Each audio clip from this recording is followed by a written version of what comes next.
Yes, we're live. Live from studio.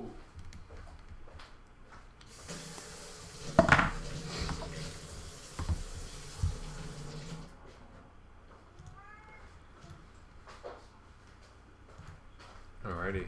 Looks like we're good. live. Benny. Your friend Benicio has started watching. Where's your custom emoticon, Benny? Oh right, we should just make him a custom one. Yeah. For Discord.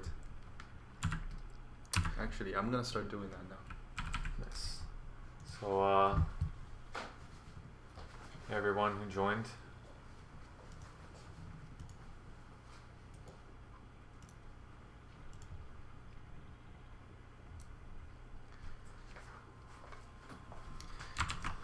Jonny, you're gonna whip out some of your character design magic? Am I? I don't know. Your Who students knows? seem to be doing really well. Yeah, I'm actually been pretty impressed Beanie, come here. overall. Let me take a emoticon for you. Come on, Beanie. Yeah, look at me.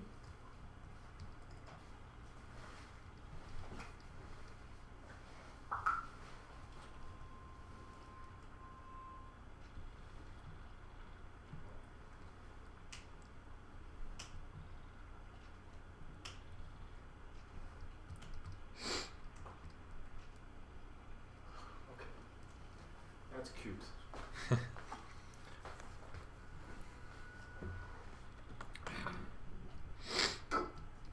We can't use custom emoticon on Twitch yet Yeah. until we get some viewers. Soon.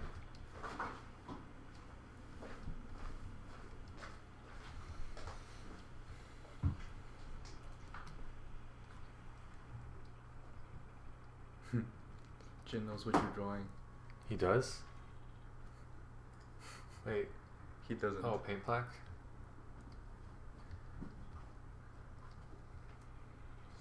Do you know though, Marie? Do you know? Cause I'm not sure I do. So you must know me better than I know myself. Does anyone truly know anybody? Yes. I'm just saying that, just to say it. Yeah, I know. It means nothing. Hey, wait a second. Yeah, the best intro to any stream is to just talk randomly until well, people show up. Yeah.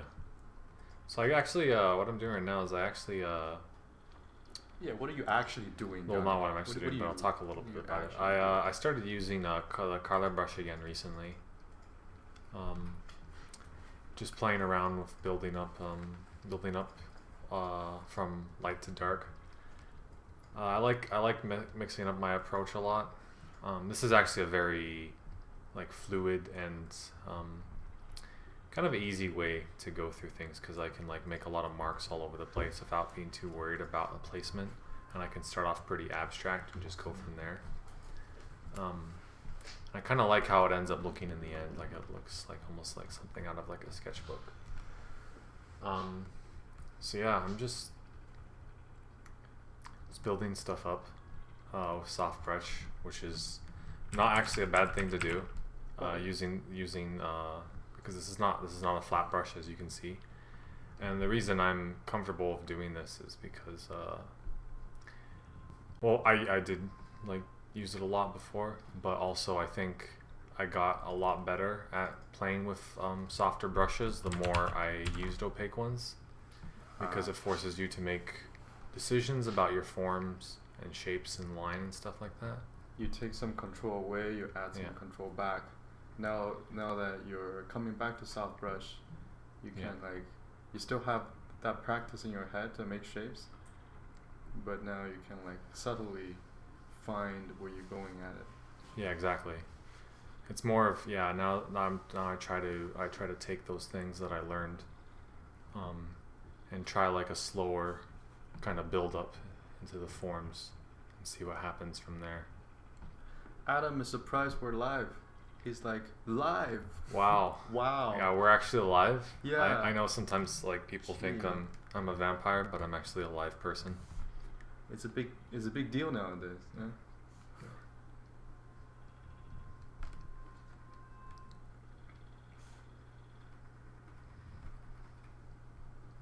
So this is your warm up.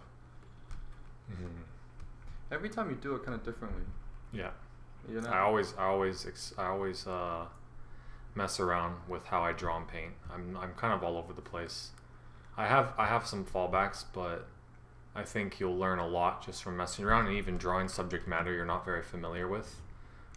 So like if you're a fantasy artist, I would say try to do a lot of stuff like sci-fi, or if you're a realist, try stuff that's more cartoony, just to see how you can push and pull things, and you'll learn tons, and it's actually really fun.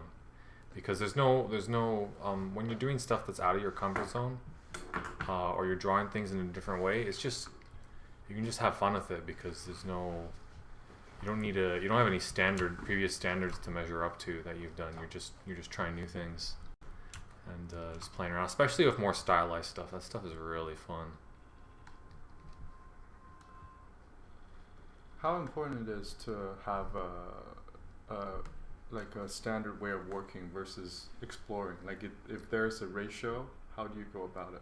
I explore a lot with my personal work. I don't do it as much with client work. So like,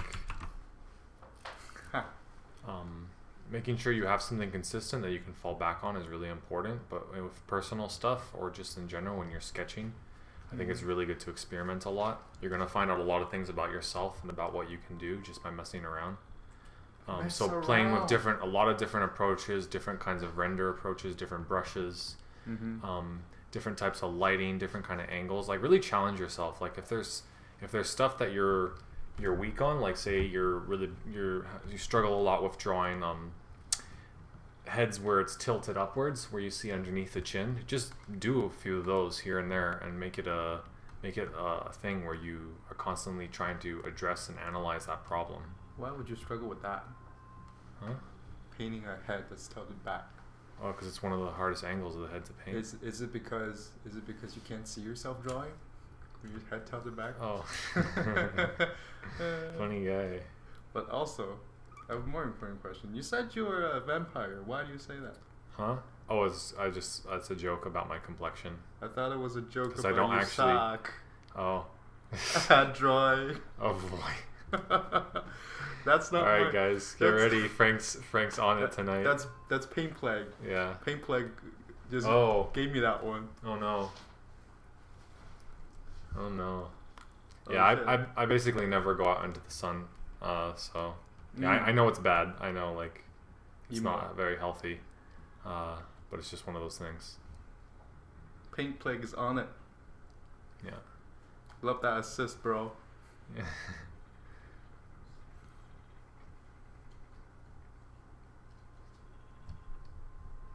Hey, is that your brother? What? This guy? No. Are you painting? I don't have any brothers Look, with long got hair. All my brothers have short hair. Oh. I did for a long time too. Hard to imagine, wouldn't it? Yeah. Yeah, I exactly. think I liked you better when you had short hair. You didn't know me when I had short hair. Exactly. I liked you when I didn't know you. Getting wrecked.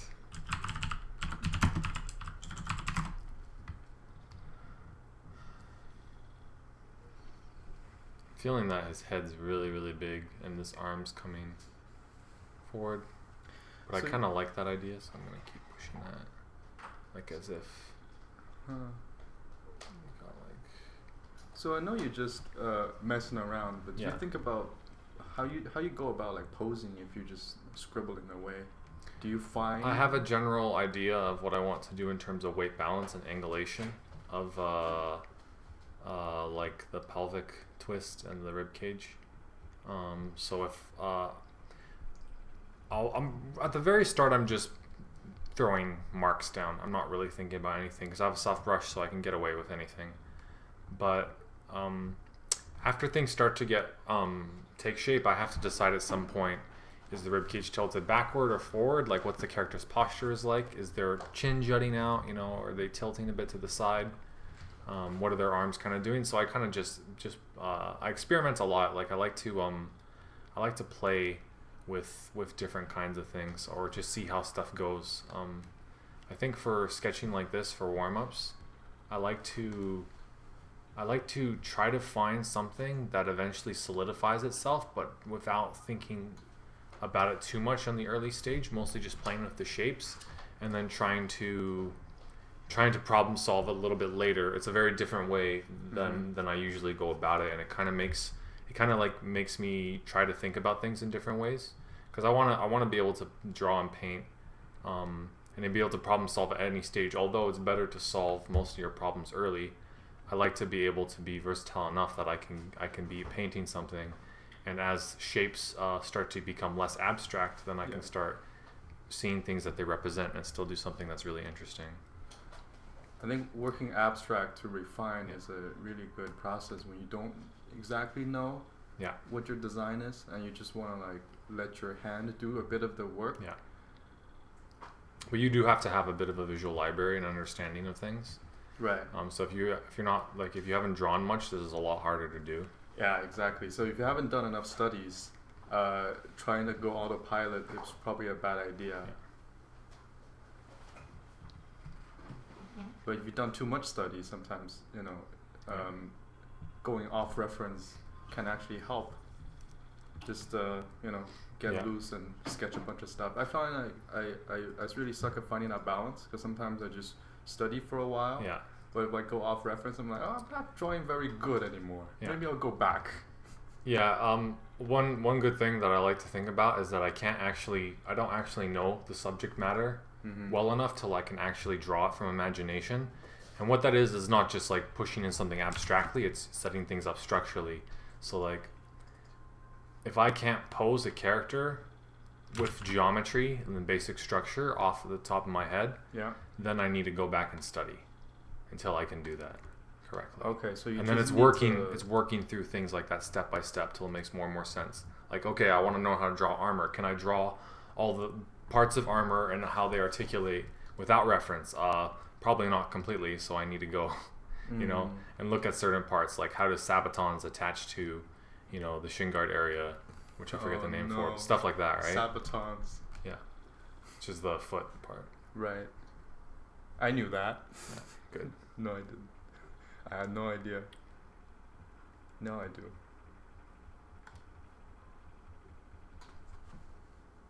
So you do study. Do you ever do study off of other artists' work? Yes, I have. I don't do it as much now, but I used to do a ton of drawings from Golden Age illustrators. I did a lot of Rockwell drawings, because I was like really confused about how he would light things with two light sources, and he made it look so good. I remember seeing a lot of different artists, especially digital ones, do two light sources okay, but as soon as I saw how Rockwell dealt with two light sources, I was like, holy shit. So I would used to do a lot of just pencil, like tonal drawings of his work to try to figure out things, and how forms gradate towards light, like frontal lighting and then like edge light. It's actually, frontal lighting is actually really tricky. Frontal lighting and then edge light. Yeah, the edge light's easy to put in if you figure out the main light source first. I used to look at a lot of Landecker, do a lot of drawings from Landecker. Done some stuff from Dean Cornwell. Especially done a lot of thumbnail studies, like comp studies, 3-value stuff, which I actually need to go back and do again, because you can only like every time you come back to the same things that you've done before, the same subject matter to study, you'll see more and more. Yeah. Or you'll find ways to pull the information, extract the information. So I've kind of developed a way for myself. The way I look at things and study is so that I can retain as much of the information that I like as possible. Sometimes there'll be a few things I miss, but most of the time, I'm not trying to copy stuff. I'm usually just trying to take the things that I like and put them into something that I'm drawing. That's good. So I always add to my studies a bit, especially like tonal studies from photography. Like I did one recently that I actually posted, and it was this photographer that does like these underwater shots, and then I just took it and made it like a fantasy forest scene. To try to like play with having that character lit and using that lighting as reference, but then using that same light source, try to paint other things around the character too. That's actually a really good exercise for getting more comfortable with tackling more ambitious kind of illustrative stuff, where you have to add like a background. I would definitely recommend doing that. It's really fun. I need to quickly check my preferences because I can't see my cruiser very well. Cursor? It's not showing up for me. Is your the brush eraser one small? is showing up. The brush one is not. Oh, see when I click eraser, see how it shows the little X? Yeah. It doesn't do it when I hit brush. That's usually a problem when you have like 4K screens or something, but this is not your 4K screen. No. Do you try to increase your brush size? This is like Photoshop problems. Oh no, I see it shows it here, but maybe it's See? because the kind of the brush I'm using. Yeah, it's it's huge. What are you talking about? okay, that's what I'm looking for. That You're looking for like, the crosshair. It doesn't jump to that right away. It's kind of takes some time. because it's just that size that becomes really jankily small before it gets to the part. You know, you can It's so funny. You can hit caps and get to precise mode for your brush tips. You know what I mean? Yeah, but precise mode is kind of useless. full size brush tip. Isn't that what you click? Boom. There you go. No, Problem solved.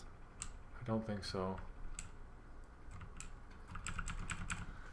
No, see, it still does that. You know what would solve your problem? Like literally, What? bias and teak. Yeah, but You don't even need to see the cursor anymore. You just, you know. yeah. I wonder if you can stream from your iPad. You know, your iPad Pro. If Procreate has a stream option, that'd be pretty cool. You're just like sitting, drawing. Meanwhile, a camera can like pick up what you're doing. Mm-hmm.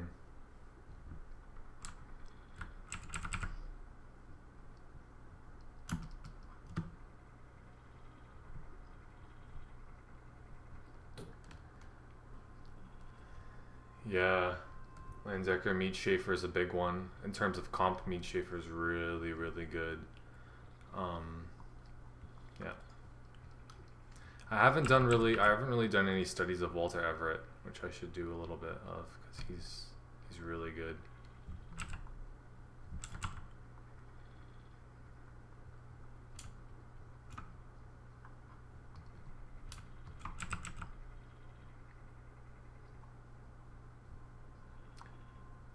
You guys have any like go-to painters that you look at a lot that are like your holy grail? Kind of how I think about Golden Age illustrators.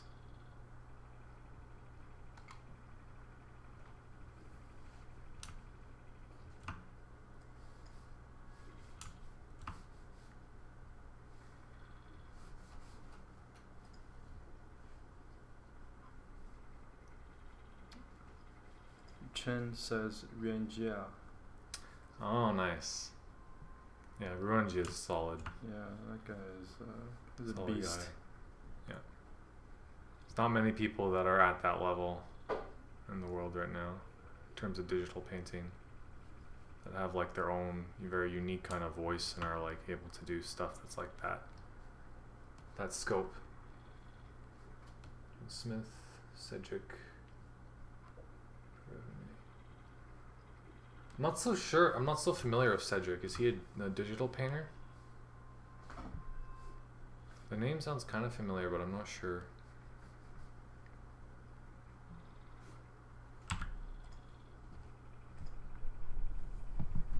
Hello.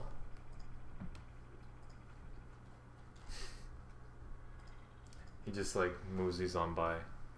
Doesn't care. Okay.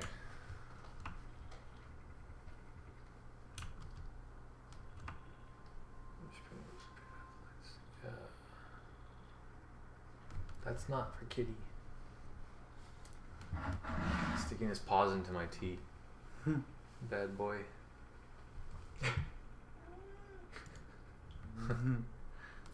What does he want? Oh, I think I know who you're referring to, Savani. I think that's I think he's the one that you see like the paintings of in the game. Like yeah, I think I know who that is.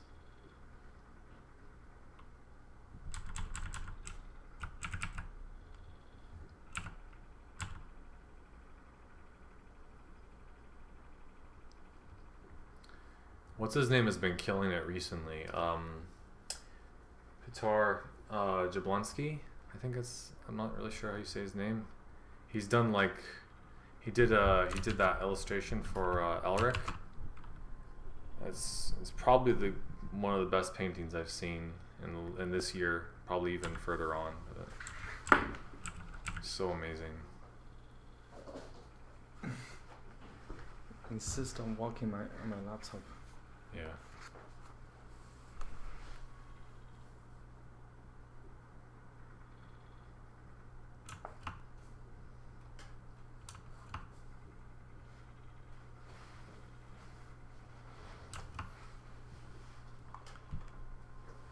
Also, Peter Moorbacker. Yeah. He's lit.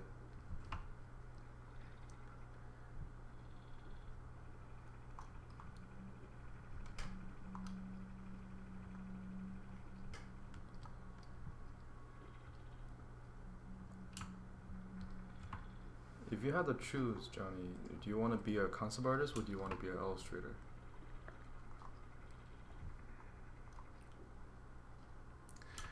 I kind of like to do both. I find design is more enjoyable, but there's certain things about illustration that really speak to me. And I don't even know if I would consider them necessarily illustration, but like a lot of my influence, like as I said, is like golden age stuff. And I think when I originally got into doing this kind of thing, when I looked into the future, I kind of just wanted to be like doing those giant paintings that like Muka and Repin did, like where there's like tons of people and there's like a scene going on and stuff like that. Like that was kind of like my goal, and that's still there for me a bit. Like I wanna go into eventually doing oil painting and like doing a lot of like different like big epic scenes and stuff. I just don't know how long that's gonna take. And then along that way, I realized I really like the idea of telling stories with like artwork and stuff. So, and design really comes into that. So I think they really benefit each other. I would say I do enjoy doing design more overall, but when it's like my personal painting, I really like doing that as well. You go further in the rendering. Yeah, I go a lot further in render if it's my work, or like it's less stressful to do. But when I'm thinking about illustration, I'm usually like, I really prefer simplified composition, stuff that's a lot more graphic. I don't like doing like really fully rendered out scenes. I just like to suggest stuff and like think about like mood and story. Just try to like hit people emotionally with that and make them like hit people emotionally. Yeah, well, like having an emotional reaction to someone instead of just being like, wow, that's so nicely rendered. So you don't want to just simple composition does that really well. You don't want to just like technically wow everybody. You want to actually be able to tell a story. I don't care if I never technically wow everyone, honestly. Like I'd rather like just connect emotionally.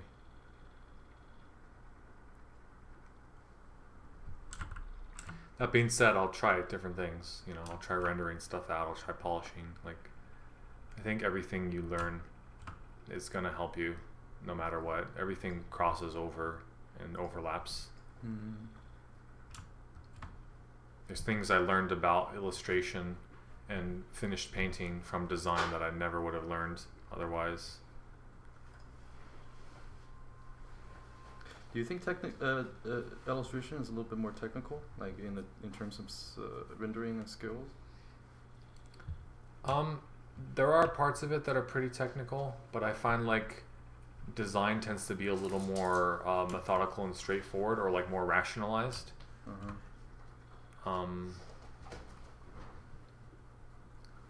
But I think there's a lot of design involved in illustration as well.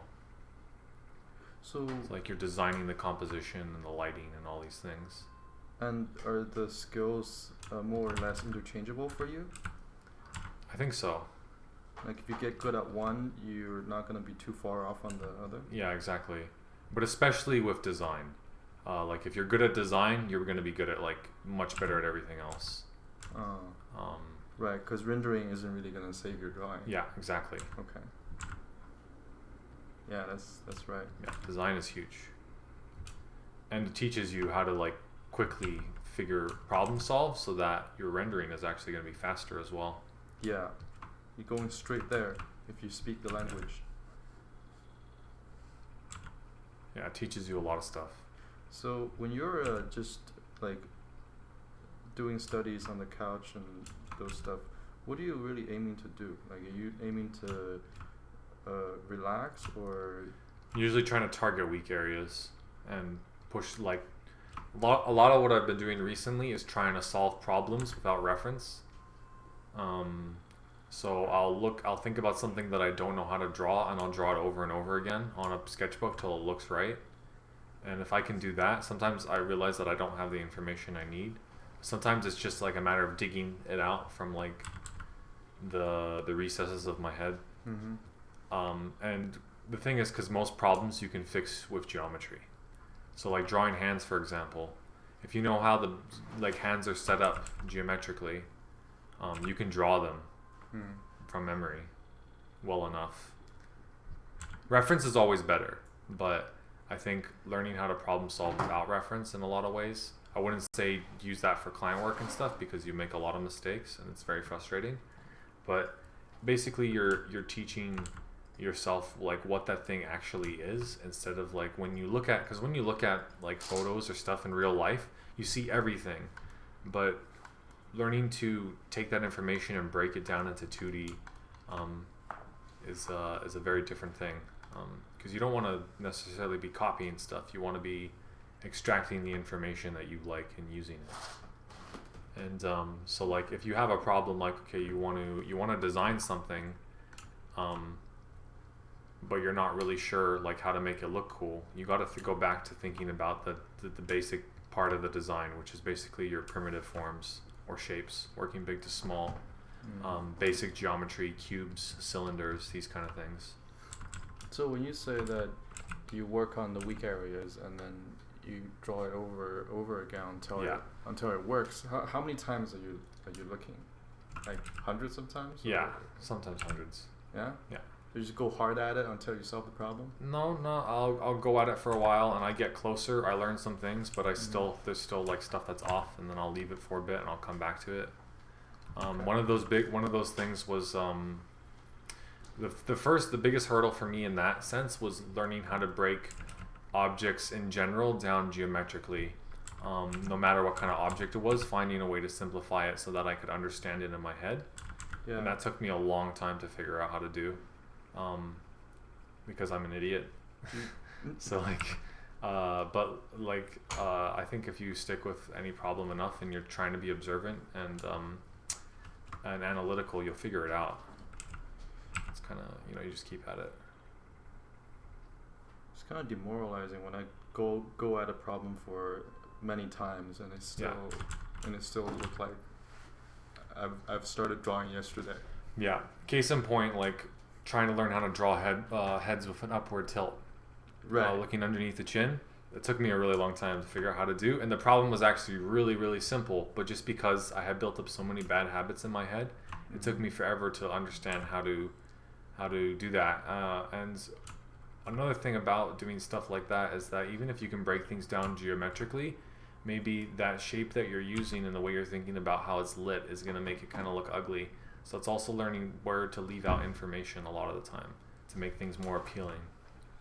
Because it's not like what you put in, right? It's what you can say with just a little bit of information that makes things more interesting, in my opinion anyway. Right. It's different for a lot of people, but for me, I was like, how can I make, it look like the head's tilted upwards with a few simple marks and make it look really appealing as well. And then I would try to do that. So I'd figure out how the geometry works and spin that around in my head and on the drawing. and it would look kind of ugly, and then I'd figure out a way to do it so that the shape had a really nice flow and rhythm to it. Yeah. So first you figure out, you know, the basic problem, and then you go more complex, you know, and then you start thinking about like visual appeal and these kind of things. If you don't break down the problem like as simply as possible first, it's really hard to figure stuff out. That's why when we construct heads, you know, we don't start drawing in the nose and the eyes. We start off with a basic primitive. Okay. It's just case in point, right? I'm just kidding. And this applies to everything. Like, one thing I realized too, I learned how to draw heads by constructing them, but I would never construct anything else. I would just construct the heads. Everything else I would just draw. Yeah, because the heads are the most difficult part. They are the most difficult, but you're supposed to. Yeah, well, you can't. You think you can, but you can't. You just wing it. Yeah.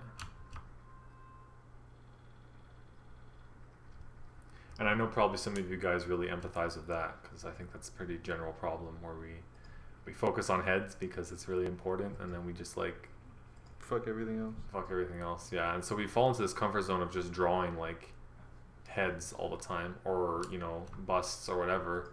So another thing I do in my sketchbook a lot, when I notice I'm drawing too many heads, I force myself to do full body poses, and sometimes without heads, just, you know, legs, arms, and torso. Oh, okay. And sometimes I just draw clothing without people in it, so I can really think about the geometry. And it's actually really fun. And a lot of times you can solve most of your problems actually by just drawing like 50% slower. It's pretty crazy how that works. Like, I know a lot of people that have really good drawing ability because they rush things. They're not allowing for their brain to catch up to what they're drawing. So they'll make mistakes that they wouldn't necessarily have to do. So I guess that comes back to mark making, where, you know, if you make, you know, one good mark is better than making like tons of bad ones. So really it's just slowing down. Yeah. And let your brain catch up with your hand. Yeah. So what are you doing now? You're adding like ambient shadow? Yeah, I'm basically painting in ambient light. You're pretty much doing like a full illustration, just like straight up. Yeah. Not really. This is really rough. Yeah, but you're starting with the face. Yeah. Like the what's it called? Not the geometry, but like you're fleshing out the form change. Yeah. Yeah, but this is something that, like, for me is so comfort zone. So that I've done so many times. Like, for example, like how the eye sockets sit, like the eyeballs sit in the eye socket, like where that occlusion gets darker. You'll see a lot, like right here on this part where the eyelid meets the brow. The brow line here that gets like a lot of shadow.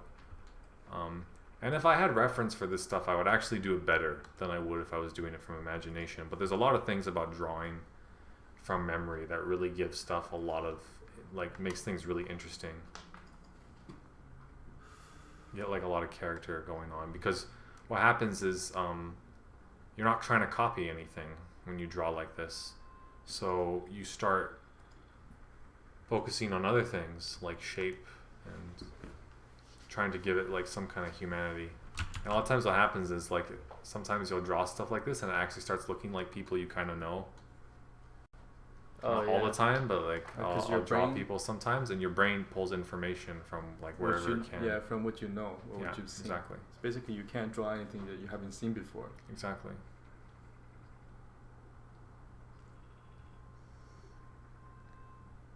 Do you find like isolated studies work faster than trying to do full illustrations? For sure, isolated, repetitive studies, and then breaking it up with longer stuff. So lots of quantity very quickly, and then in between longer ones to see how you can take work to finish. Because otherwise, then you're not practicing the things you need to be. Like, if you never practice rendering out stuff, then like you're not going to be able to render out stuff. Right. It's kind of straightforward. Okay. So things like simple, for example, hands, facial features, all these things takes like isolated repetitive studies. Exactly. And even just taking those things one at a time, like learning how to draw basic hand angles. Yeah. You know, with like maybe like open palm, kind of like open like fingers, like where your fingers are splayed out, or where if you can, like one of the easiest things obviously to draw is like a closed hand, because it's very geometrical. It's like one massive shape. When you open your fingers, you start to get all this other little stuff. So you simplify and then you draw it. Well, like with the hand. Yeah, you figure out where the geometry is for, like, that's how you would draw pretty much anything. But if you can draw, for example, you might even be surprised, like there's certain angles of the closed fist that might be hard for you to draw. So like if you can do all of that really well, then move on to like other things. Like don't try to I think it's the same thing with like posing and heads and all these kind of things.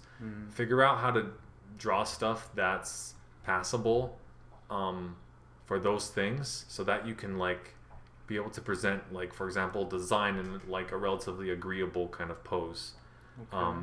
And then, like, for example, once you learn how to draw a head from like frontal, profile, and 3/4, then you can start playing with head tilts.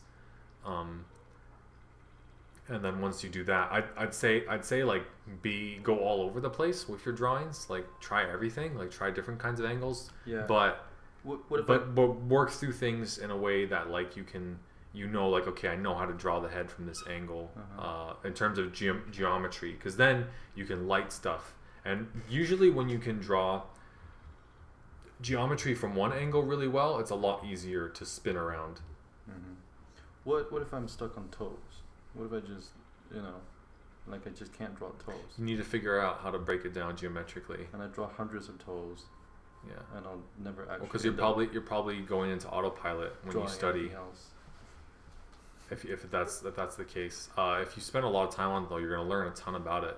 But to get to the point where you can draw things effectively from imagination, you need to really learn how to break those things down so that the information is retained.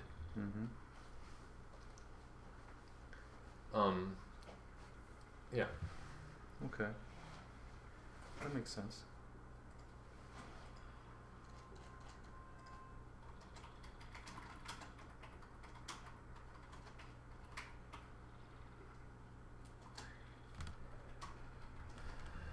Marie, get out of here with your Beyblades. Just go.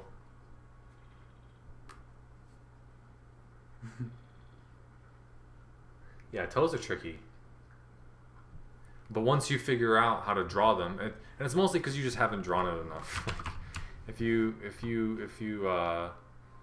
find that there's specific things you can draw better, it's probably because you've drawn them more than anything else. So just spend time focusing on that weak point for a while until it really makes sense to you. Learn how the anatomy works, how the skeletal structure works of that thing, then learn how to break it down. Like anything for anatomy, there needs to be 3 parts. The most important, I think, is the simplified geometry, because usually that's enough because you're just suggesting the forms with that information. But having a bit of a knowledge of understanding of anatomy that you can build on top of that's really helpful. So geometry, skeletal structure, like the bones of the toes and feet, the muscles, and then like those, taking that information and breaking down, learning how to spin that around in your head, draw it from different angles. Thing I do a lot for the feet to start, like always start with like a really big primitive. So I start grouping the entire foot into something that's kind of like this, almost like a door wedge. And then basically from there, you can subdivide stuff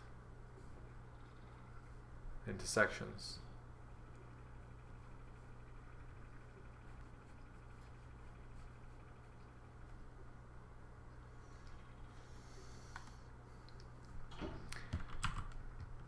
It's also useful to break things down in geometry like that for studying. I wouldn't just do it for imaginative stuff. I would use it for study a lot. The biggest thing though, that reference is probably useful for is, I would say it's the most useful for lighting, because lighting's really, really hard to figure out from imagination. I think we can construct things geometrically pretty easily if you have a good understanding of proportion and perspective. But lighting is super tricky, so I would use reference for that as much as possible. Don't skimp out on that, especially if it's client work. If you're doing, you know, personal stuff, you can experiment with things, but always go back to reference and like looking at things around you in life.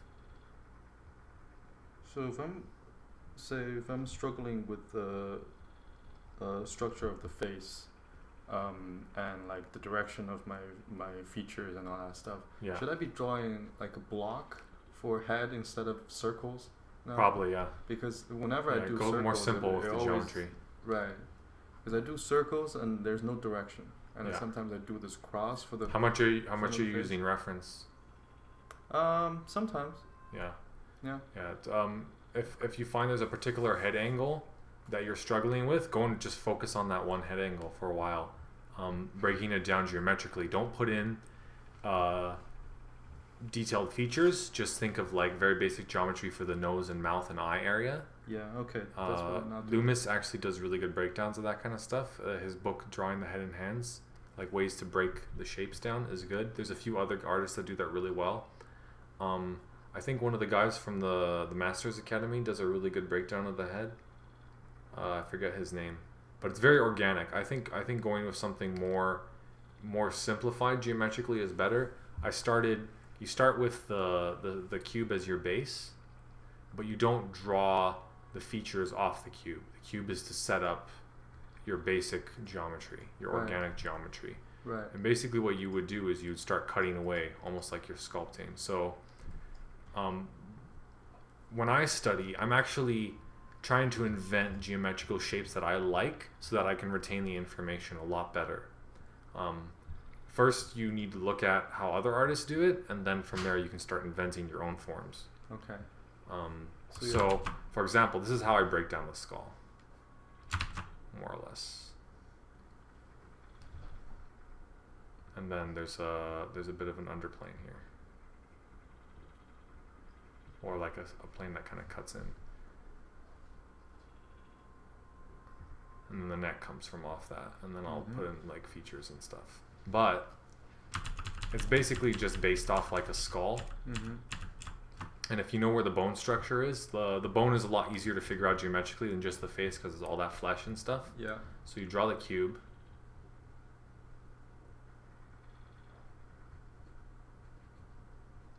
Right? You have your separations. We'll use the top of the cube as the forehead area there. Okay. And then you figure out like what are the next big shapes within that.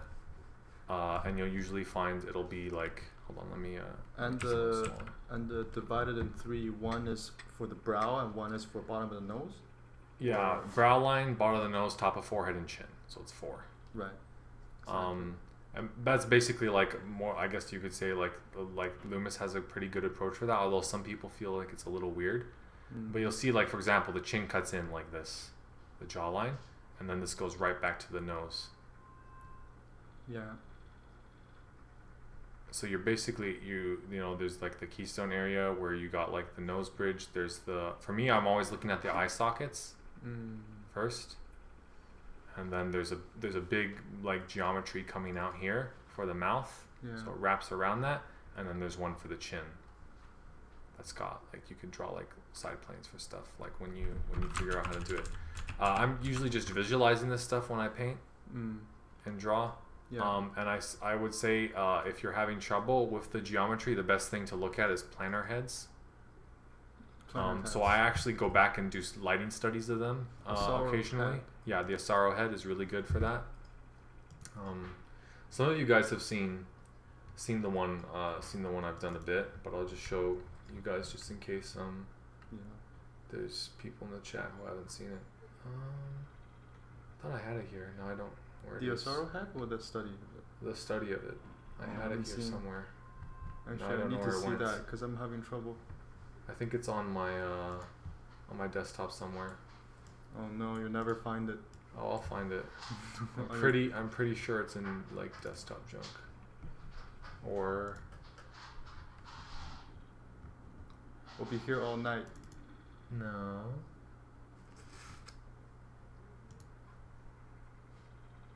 Oh, is that porn? No. Nice try though. So this is basically like a study I did not too long ago of the Asaro heads, And this basically teaches you how to break things down off the very simplified geometry of, say, like the box shape and how stuff reacts. This is a bit complicated, but just doing drawings of these kind of planes and trying to figure some of this stuff out really helps. I would initially go more simplified than this. This is really helpful for figuring out how to actually render the planes of the head effectively. But yeah, a mix of understanding the bone structure for the head, really simplified geometry, so just play with like really simplified skulls, I think is probably the best way to go about it, because if you draw the head too boxy, it looks a little weird. So what I would do is I would do something like this. You guys are pretty familiar with how a skull looks. Well, we've seen it. Right?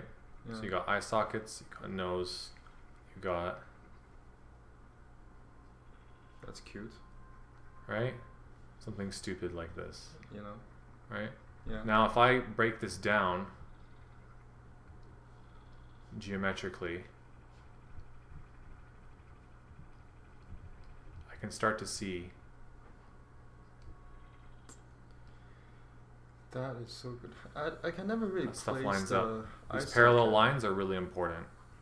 Eye socket's the brow line, so that's your divisions. The bottom, so the thing for the nose is like this, and then that little bottom part is where the nose actually goes, like there. So where it juts out, and then it ends there. And then the eye socket comes over, like that. So you got like... I really need some context. Basically, the part for the nose, you Yeah. gotta look at like skulls and stuff to see where it lines up. But when you look at skull, like just get a bunch of like skull reference or use Skull Sketcher. Yeah. And get a few different angles, and then you know, like you can start wrapping lines around. You're still thinking of these, like at some point your wrapping line's gonna have these parallels that all line up. Yeah, that looks like On Michael your... Jackson in Shades. Yeah. So you know where the mouth is, the cheekbone kind of comes over and goes back. Yeah. The chin kind of juts out a little. Mm-hmm. It's got a bit of an underplane there. You don't really need to put that in though. I like to. But. So let's say this is flat, which it isn't. Which it is. But even if that's like that, that's still going to help you learn how to kind of place things correctly. Mm. And then you got the side of the skull. Yeah. And this obviously curves back. But you can make it a little bit boxy too. And then you're like, okay, that back side of it's too long. So I'm going to push this back here. And then the jawline, like so. If you can draw this from any angle, you're going to have a really easy time constructing heads. Mm. And what's going to take sometimes is because the head has so many complicated forms, almost like how hands are crazy to draw. Yeah. You're going to have to break a lot of these things separately down geometrically. So what does the skull look like without the jaw? You know? Yeah. I find if I don't remember all of it, it's hard to put it in the right spot.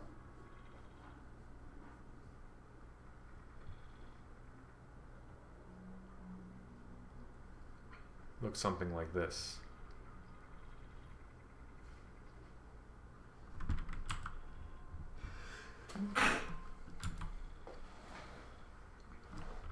This actually juts out like that.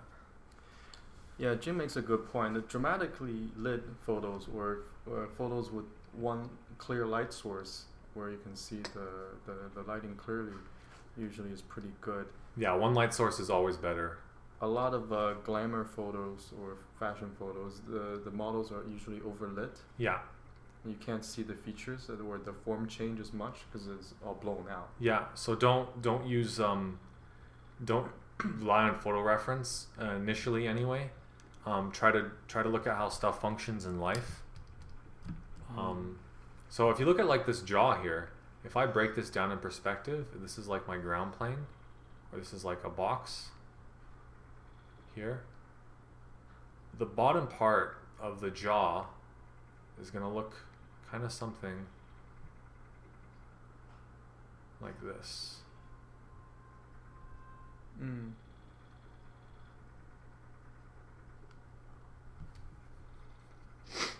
So kind of follows that on the top plane, and then you got these hinges. Yeah. That it's attached to. So how does that look from underneath? Just that Yeah. cross section, right? How's it look from underneath? That's the cross section cut. It's gonna look something like that, That's cool. right? Yeah. So now we know how the jaw is gonna look, and we know how the skull is gonna be. Basically, you have like your. Let's keep those parallel lines going because I like those. So something like that. The cheekbone comes over. You know, you're not gonna probably see that much of the eye socket, and you're gonna see a bit of that. So like that's basically a head. There you go. From underneath, and then your ear is gonna be up there. You know. Yeah. You can draw some hair over it, stuff like that. So it's like really simplifying stuff so that we can break it down, and then we add complexity to the simple forms. I know some people I still struggle with heads a little. It's not like I feel like I'm crazy comfortable with it all the time. Anyways, I'm gonna get started on some crits, paint over crits. When I say crit, I basically mean paint over, because I think paint over is the best way to crit stuff. I feel like just being, for me especially, when people tell me you need to fix this and this and this thing, I try to think and understand, and you'll learn things from it. But when someone can show you, you know, even with just a red line or a paint over,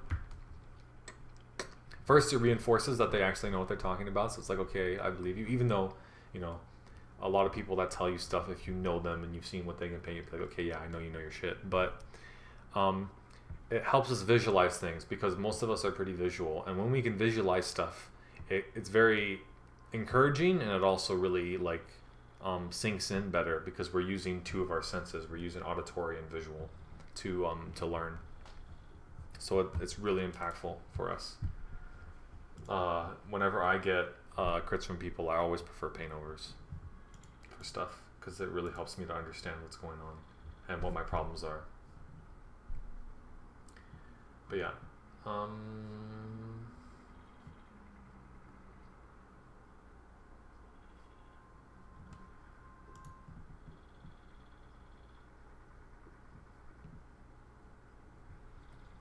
right. Do you want to check if there's any questions or anything coming in from Facebook? Because I'm not sure. I haven't really looked. Right.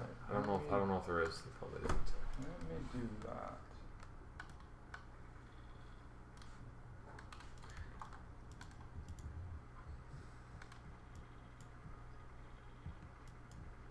Oh, Yumi, quick thing, if you're, just in case, like, take it or leave it, but if you're having trouble with something, like drawing hair, or anything in general, especially when you're thinking about stuff like in wind or in motion or wet, and then like you're saying like combining with lightning, don't do any of those things till you figure out how to do it simply first.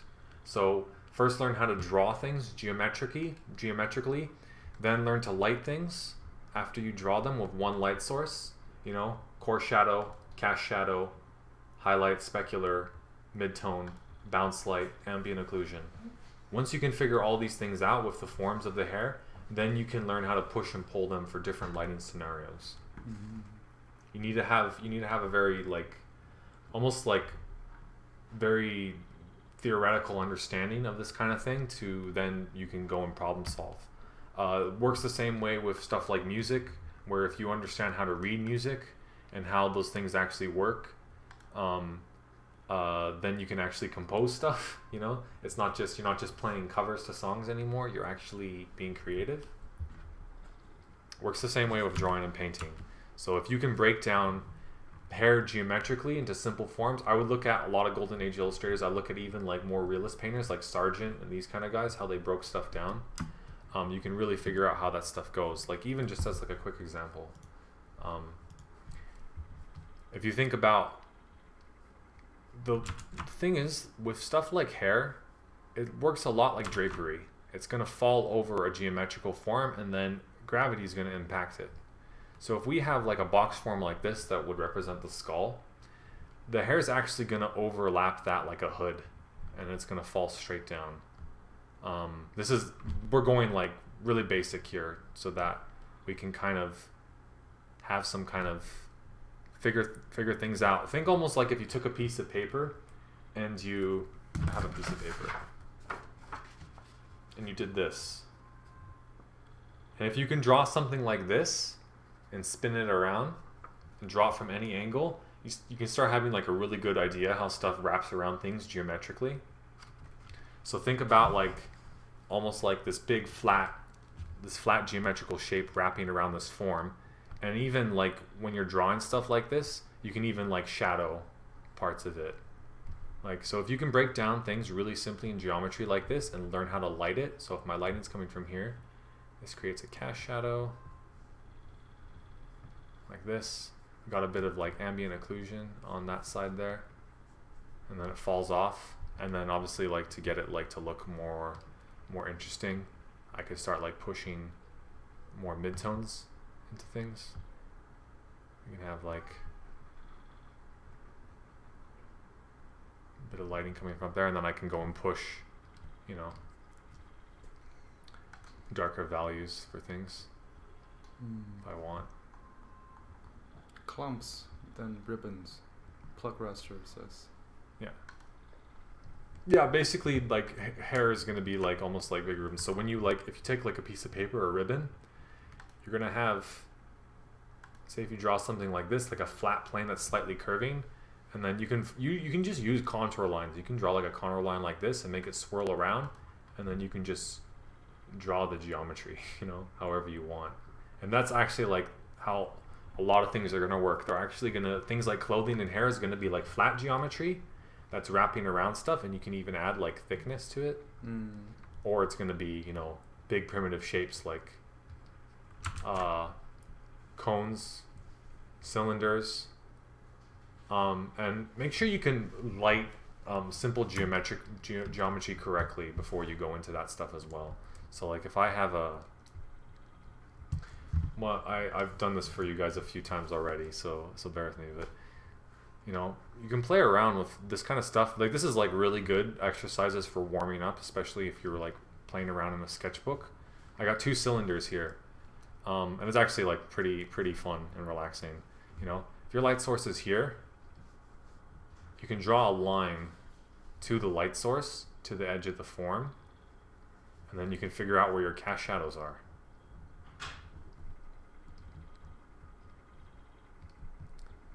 So basically, this would end up being like, for like this, if the ground plane is here,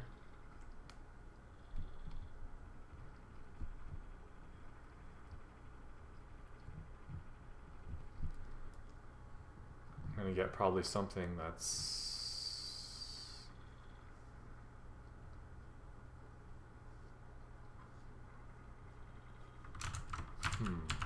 so now I'm actually this is a little bit tricky, because what I originally wanted to do was I wanted to use that light source and push a shadow over it like this.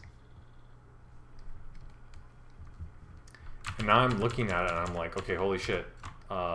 If I have my light source there, like off in the distance like that, it's actually creating a much bigger shadow than I originally thought. So you'd actually be getting most of this all in shadow. Which is kind of interesting how you can like see different ways to play with light and stuff. And then if you look about where this lands, that's going to be like right about there is going to be your core shadow. And this is obviously like not facing the light at all, so you're going to get that in shadow as well. And then where those forms really come together, you're going to get a little bit of ambient occlusion sneaking in. So if you can do stuff like this where I would even look at like reference like still life and things like that, if you can figure out how to light stuff in perspective, like simplified geometry, you can basically use that to solve almost any problem for painting and design. It's really it gets a little bit, I guess, like, I wouldn't say necessarily like tedious or monotonous, but it's like, it's stuff we always hear, you know, like you got to do this thing like a bunch of times, and then once you finally get it, it's gonna start like making sense. But it's the reason people talk about this kind of thing is because it actually works. Yeah, simplified shapes. Yeah. They're the easiest to calculate because our brains, as the render engine, is very. It's hard to train. We can only process so little information at a time. So that's why we're trying to internalize as much of these calculations as possible. Yeah. So simple is easier. Simple is better. Yeah, exactly. Aaron's in the house. Oh shit! Hey Aaron. What a troll. Right? Aaron is a troll, guys. Just in case you didn't know. On Tuesday we had Han Solo. Yeah, we had a Han Solo and you and Qui-Gon. Yeah, it was fun. We were just, doing the things. I went off on some really far-fetched tangents about European martial arts and stuff like that, which was a little bit much, but You're probably you're probably just in character. Wesley's here. Wesley's in the chat. Let's kick it. Great. Now the cast is here. You did look like Han Solo. You guys can actually go and look into the videos tab on the channel and rewatch like the older stuff. It was pretty fun. It was basically like mostly just like Frank and Wesley and I came in a little later, and we were just like chilling and talking about stuff, which is really cool. We're probably gonna do more of that where we'll either sketch a bit or we'll just sit and talk about stuff and have fun with it. First one I got here I'm gonna work on is done by Chris. I need some water. Oh, I'll get you some water. Oh, okay. This suspicious cat over here. What are you doing? Silly boy. Ow. I think he's like, he wants to play. Because if I go to pet him and he does like these gentle bites, he's very playing mood,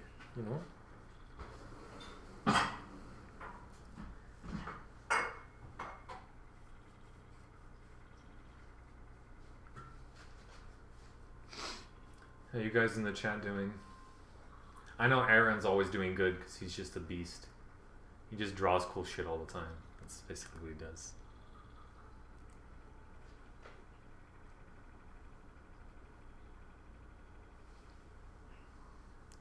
Hey, silly. He's not having it today. Alright.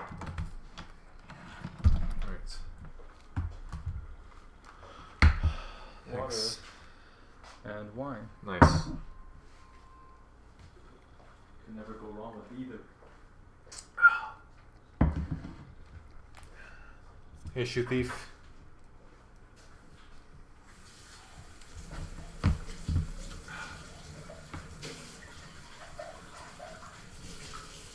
Yo, Aaron, I'm curious. How did you get into like what was, if you could pinpoint like one of the biggest things for how you construct heads? Because Aaron is actually like a huge inspiration of mine.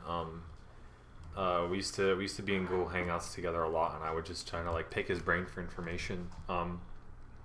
He's really good at painting stuff from imagination.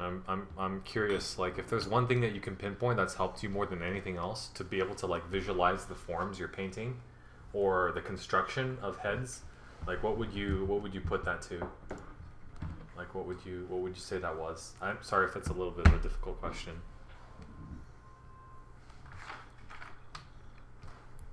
Putting you on blast here.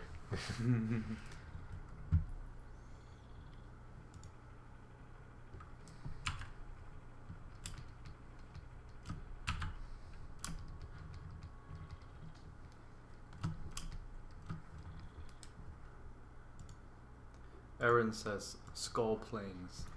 Yeah. There we go. You guys heard it from Aaron.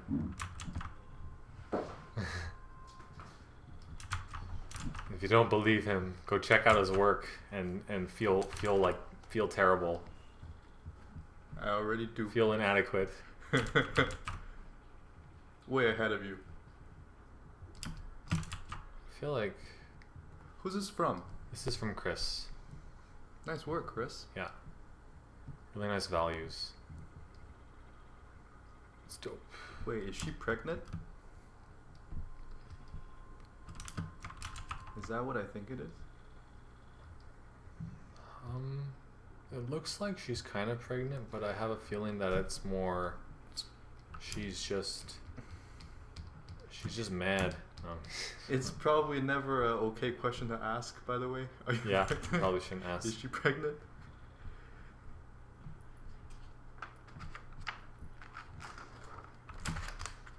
So you quickly analyzing this. Yeah, you're doing that thing that you always do. Structure. I feel like her body is like purposefully disproportionate, which I'm a pretty big fan of. I like seeing that a lot. I feel like the torso is really elongated. Overall, it's not looking too bad.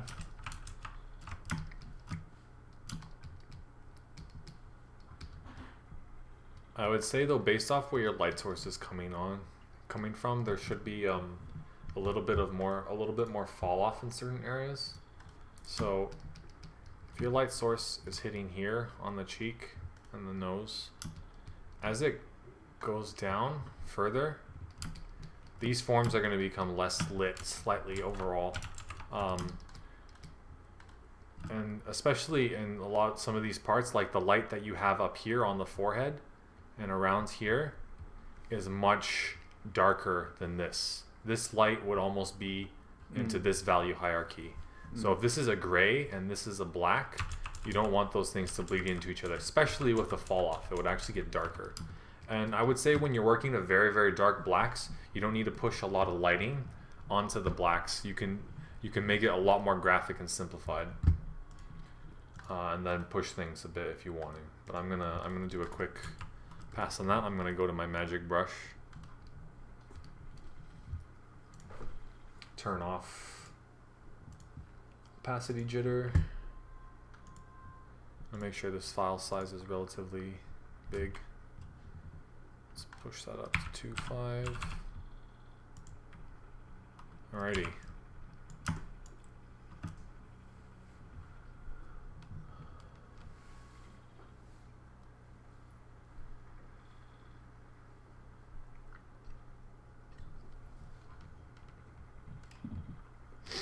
Cheers.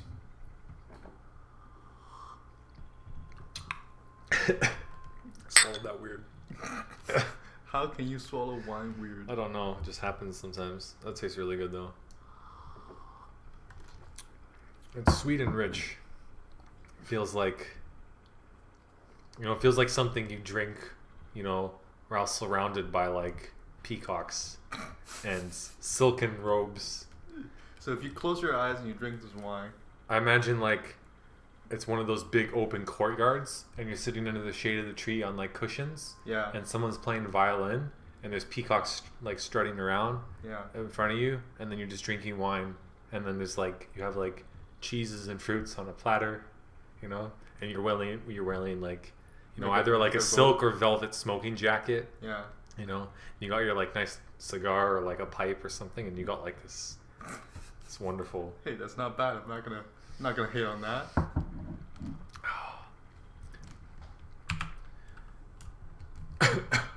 And you have your sketchbook, of course. Yeah, you could be sketching. You could definitely be doing that. So right away, what I'm gonna do is I'm gonna push all this lighting back. We're gonna experiment a little with this. I'm guessing right now what I'm seeing, what I didn't catch right away, but it looks like you've got the fabric looking a little bit sheer, which is actually really cool. So I'm gonna leave this down here for now. I'm gonna go back up into this and push a little bit of this back.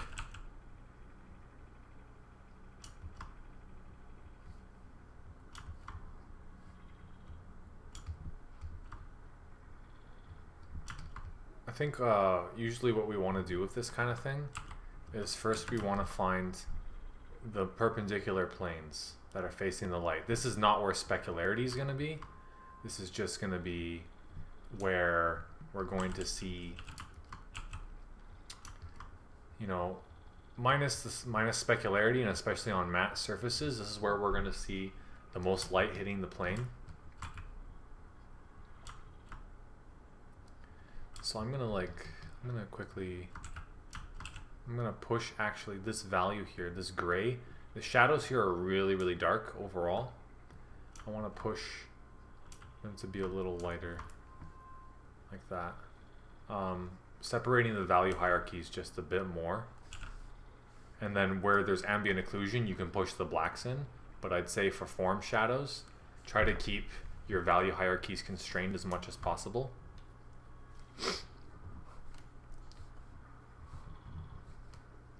Yeah, sheer fabric is amazing. Yeah, that's the thing, Chris. When you're painting, I guess like rendered out stuff, I do this all the time. Is like you're trying to solve so many problems at once that it's very hard to keep track of all the things. So when I paint, I actually have steps for myself. I think structure first, then I lay in local flat value, and then I subdivide each local flat value into light and shadow.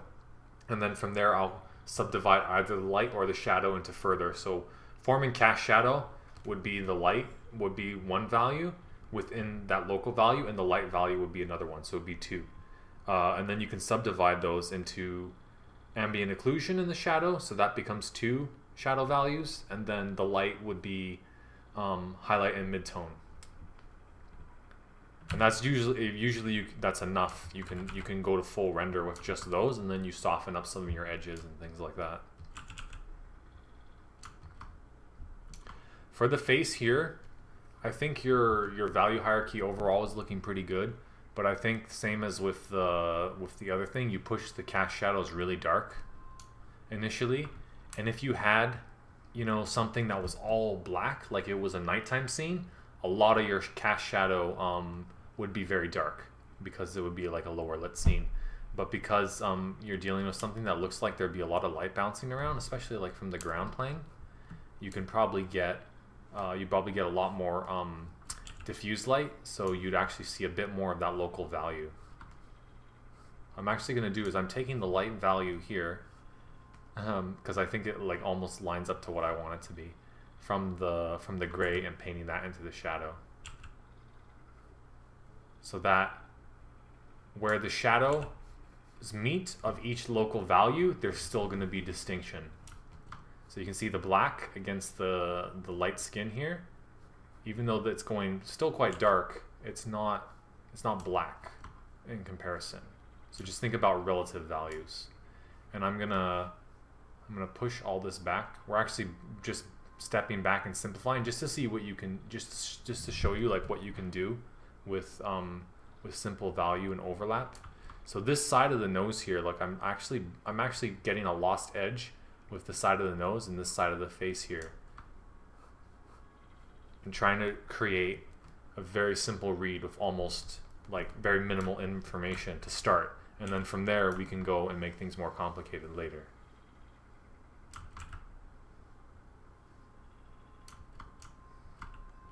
But I really like a lot of the stuff you have going on here. I think thinking about things in the geometry and perspective, some of the stuff is a little bit off, but it's not bad. I'll show you really quick what I'm talking about. If you look at here, if she's got, what I'm thinking is she's got some kind of wire frame underneath the clothing, almost like they'd have in those old skirts, like medieval and Renaissance period. I kind of forget what the name is. If Sam is in here, she'll know right away. But I don't know if she's around. But if you look, you get almost like this kind of geometry going on. Almost like a chest, where there'd be like gold inside. It sounds dumb, but you know, like thinking about how you can break things down into other shapes as well is like really helpful. So this plane here and this plane here, you're going to get 3 different types of values. You're going to get probably the most light on this one, and probably based on where your angle is from, I'm thinking your angle is coming a little more frontal. It's going to be, the side plane here is going to be more in shadow than the front plane.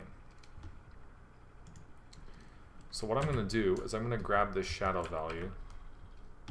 That's just the start. That's just the primitive shape. So we'll subdivide it later, or we'll do it now so that you can see how the stuff would react. So we're thinking of box form first, but then we're going to cut off some of those edges of the boxes to make it like a little more organic.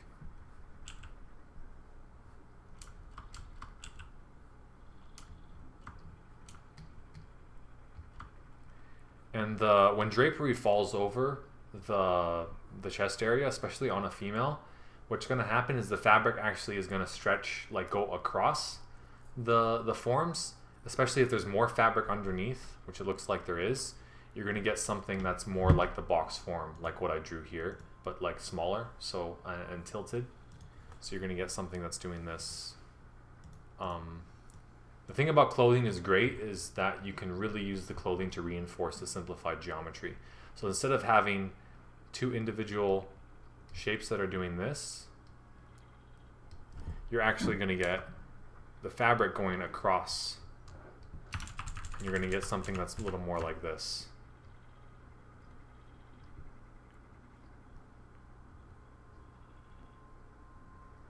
This is like really, really simplified though. It would actually be more of a curve from the side. But just trying to think about how it sits in perspective initially and how that's affected by lighting.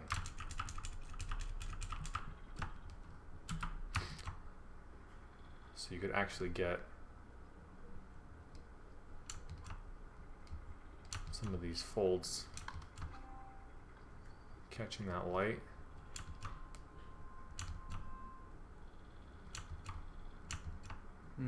So very subtly, you're still in the dark shadows, but you're just lifting the value a little bit. Yeah. To make the forms read. And this is around the focal point, so we're adding more detail. But as stuff falls off, you can simplify it. You don't need to put light everywhere, especially with really dark local value. That subtle control of value, just to make the planes pop out. So here I got the frontal plane going, but I want to add just a super subtle value shift. I'm just going to go up a little, and we're going to see how it looks. It might not look good, and sometimes I'll look at something and I'll be like, that's too bright for me, so I'm going to go and change it. I feel right now that's a bit much, so I'm going to go even more subtle.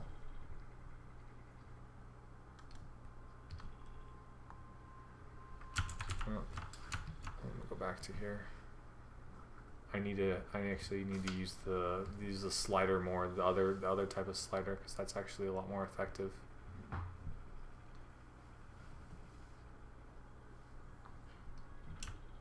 All right, I'm gonna keep that like two-tone for now, because whenever I'm jumping up in the increments, I feel like these two values are too close together, so that it's kind of making things a little bit confusing for me. So I'm just going to keep it two-tone for now. And that's more of a subjective thing. Like you can push and pull things how you like. It's just make sure that you're making decisions that you're conscious of and not just putting things in mindlessly. Yeah. So I'm going to make it like she's got like that almost like hood shape, and I'm going to push the sheerness of that quite a bit more.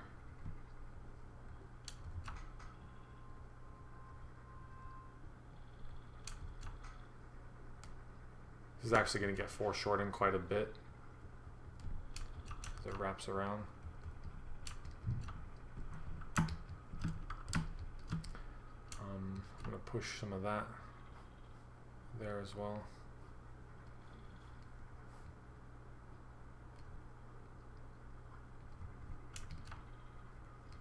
It'll be pretty interesting if it's got like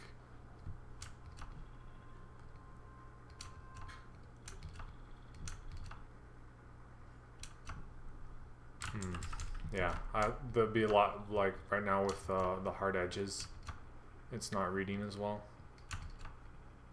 But I think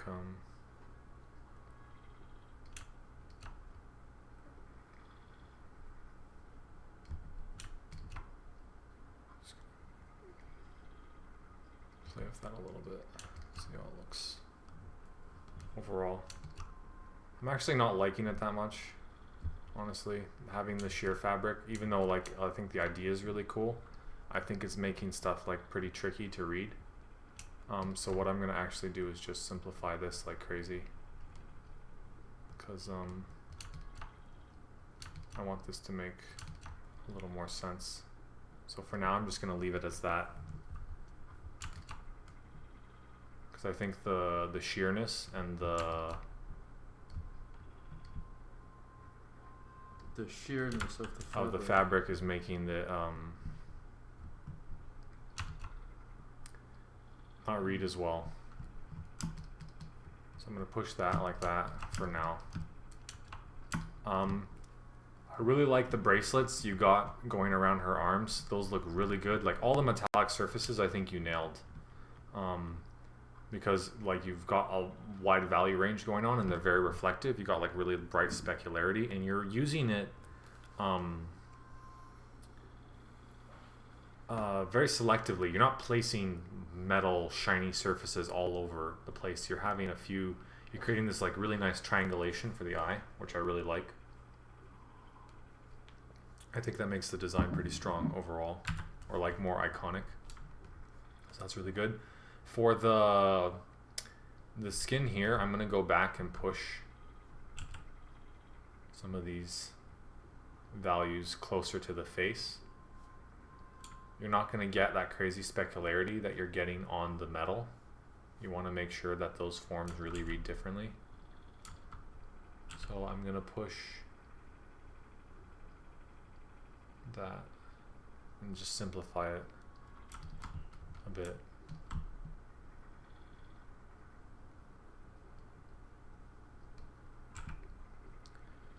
Same thing with this. There's the shadow value, which we're going to push. So see, even here where it's starting to get lost, we can bring that back out by making the local value. Especially with that bounce light, those underplanes are going to be getting hit.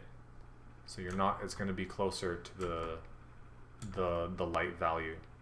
It's not going to be blackout and shadow. You can always push the occlusion a little bit. Where the forms come together, you can push that a bit darker, but especially like for just the form shadow and the parts that are getting hit by light, try to make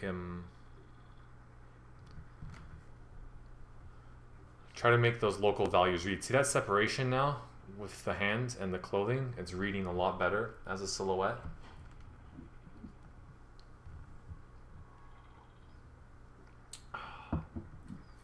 And typically for illustration, when you start to push illustration, you can start playing around with a lot more lost edges, but if you're thinking about design, you want everything to read really well.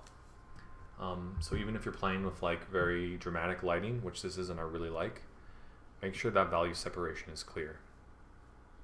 And you most of the stuff you already got on this was really nice. I'm just nitpicking a few things.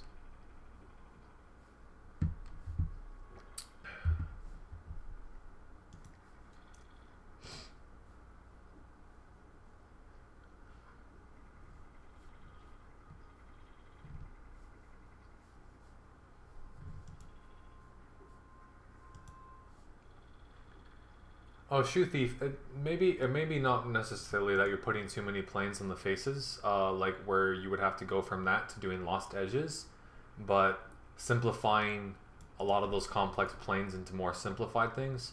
So instead of having, like 3 or 4 different plane shifts for like the cheek to the side of the face, it could be just like one cutaway here for like the side of the jaw, and like 2 plane shifts from the part where the eye socket is to like down here or something. Or you can even like go even more simplified. I would, if you guys are thinking about stuff like abstraction and simplification, my go-to has always been viz dev artists. So got people who do design for animation, just to see how they break down shapes and simplify things, and then you can, from there you can make things more complicated. It's a really good resource, and there's tons of you can find tons of that stuff online. How's it going? Just drawing skulls. Drawing skulls, yeah. because you guys said skulls, right? Yeah. I'm like, okay, how am I gonna do just this? think about the box forms. Yeah. You know, every angle that you draw, the next one they'll get better and better. It's like you can even just focus on like a few simple angles and nail those, and then That's right. I feel like this stuff though is overall pretty relaxing. Like I think when I used to do studies before, I got started doing industry work, I was always like, oh, I gotta study and it's so stressful because I gotta do all these studies all day and I want to like do work. And then as soon as I started working, I just wanted to study. Yeah. I just want to sit down and just like draw stuff, like analyze and think about things. But it's like you're extracting information in a way that works for you. You don't have like a client being like, we want this idea in our thing, and you're just like, oh, it's a bad idea. Yeah, study is always, it's so different from client work because you're not doing it for anybody else. Yeah, you're doing it for yourself. And that makes it kind of relaxing. Yeah. It's very fun. It's good.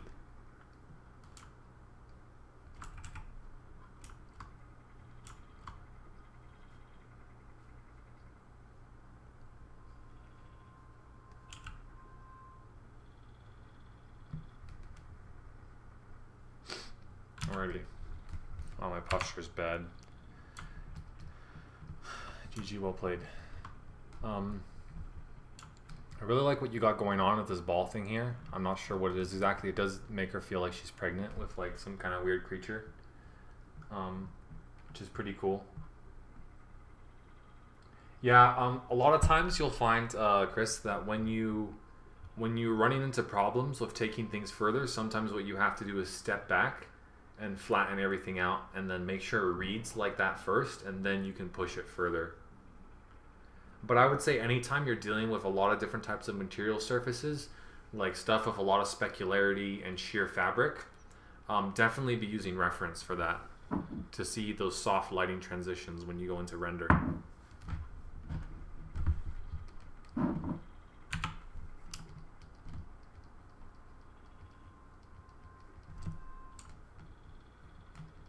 So because this is reflective, I'm going to actually paint this in the same value initially as the dress.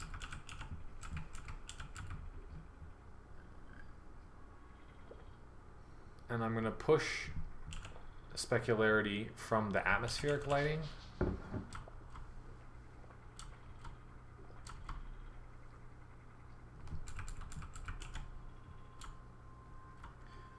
How do you feel about the flow and the negative space overall silhouette of those tentacles coming out? I like it.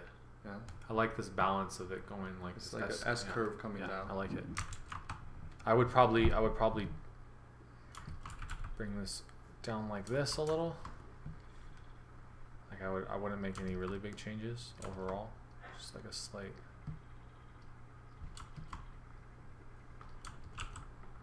Bring that down a bit. But I like it overall. It's looking good. Get those shapes showing underneath.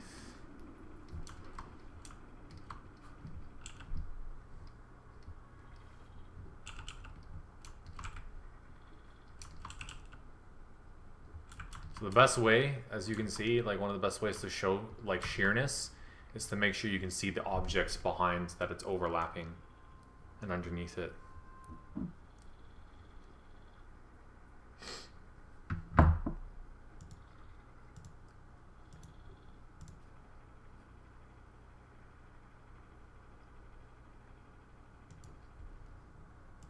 Alrighty.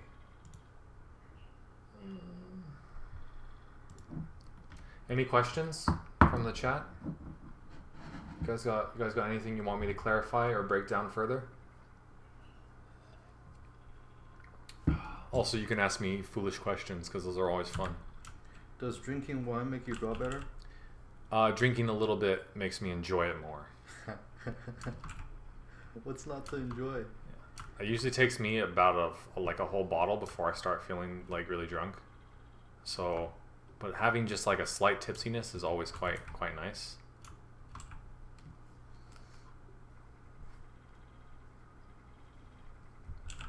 I'm actually going to add another one of those things going up. It could be cool to have it almost like going on there. I really like how you simplified the arm here. This is beautiful. This shape and that muscle coming over where you got like these shadow forms going on. This is gorgeous. This is really well done. I love that.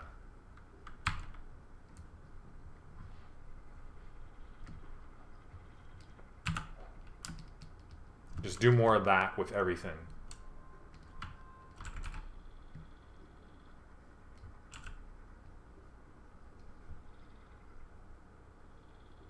Also, you know, take everything I'm saying with like a bit of grain of salt. You'll see like some things I say are a little bit more subjective or opinionated.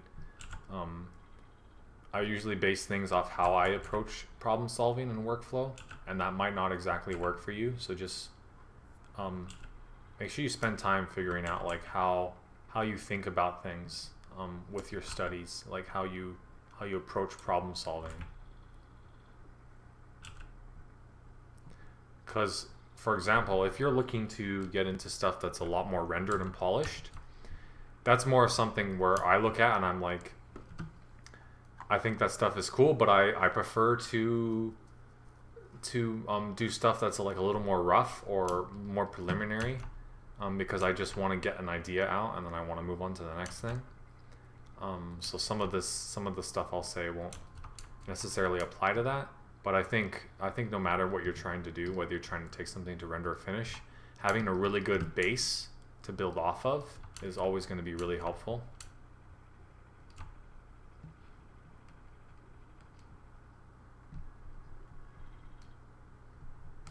Really reinforce the side planes of things that are getting hit by form shadow. Don't be afraid to block out whole things in shadow at times. The specularity from the light source is going to be the angle of the light reflecting off your eyes, so not all those planes are going to be getting hit by specularity. You'll probably get a bit here, and then it might break right around there, and then you can pull it back again.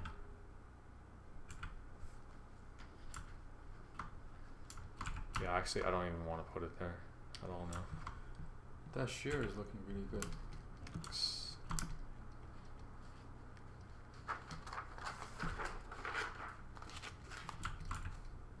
So now that I've pushed a lot of that stuff out, I'm gonna grab some of this value and use a bit of push a bit of that atmospheric light on it. Not sure where this one was going initially. Okay, it was just going back behind. I'm gonna bring that out and around because I think that'll look cool.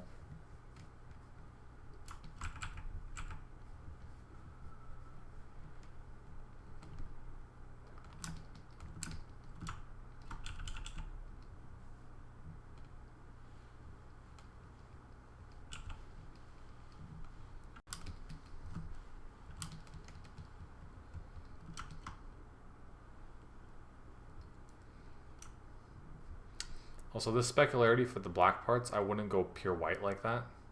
I would push it just a little darker and make the specularity like with hard edges more than with like very, very bright things. And push this form shadow. Get really bold with that. Put a bit of bounce light in there. Yeah, put initially, like especially like that core shadow, really get that going to really make the form read. Don't be afraid of your shadows. They're your friends. The most effective tool to making the illusion of reality in 3D forms is how you push shadows.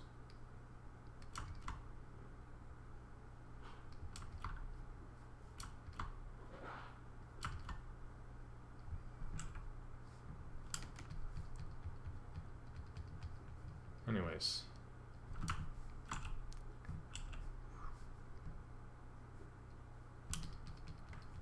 So you can see how that still kind of feels specular, even though I took away the pure white.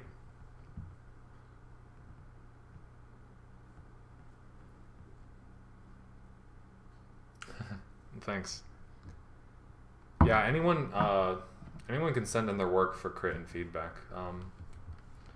If you feel like some of the stuff you don't necessarily agree with, I'm sorry about that. But basically we'll do anything that comes in. Some of it sometimes is so good that we don't know what to do with it. Usually there's always a little something I can nitpick at. Because I think for all of us, especially for myself, I always need another eye. I'm always asking my friends and people I look up to for feedback on work. Because especially when you get into render mode, it's really easy to get lost, in that kind of headspace where you've been looking at the image for so long you don't really know what's going on anymore. Which can be pretty frustrating, honestly. Like I get pretty angry from painting something for a really long time and it's not looking like what I want it to and I'm not sure why. And then my friend will look at it for a few minutes and they'll be like, oh, just this little thing, and they do like a quick adjustment layer or something little and it makes the painting look way better. I'm just like, why didn't I think of that? But it kind of is just how it is.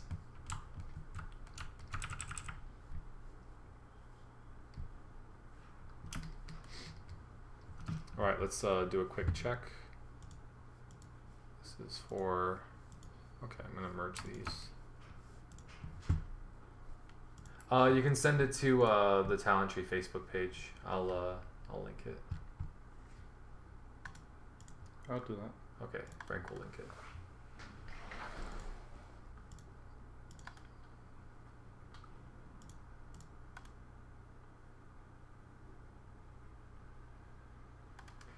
You guys see that recent painting that Finian McManus did?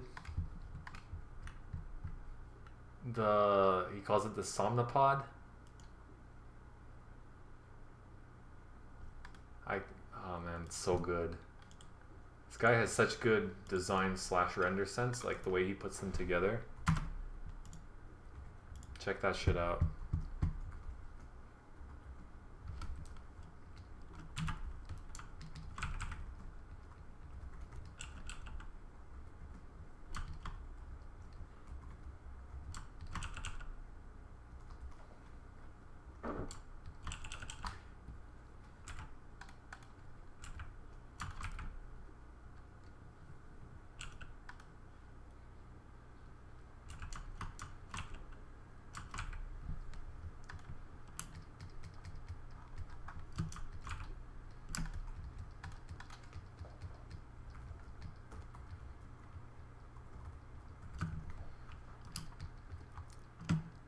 Now that I place like this shadow here on the face, I can go back in and move down in the value increment and like start pushing,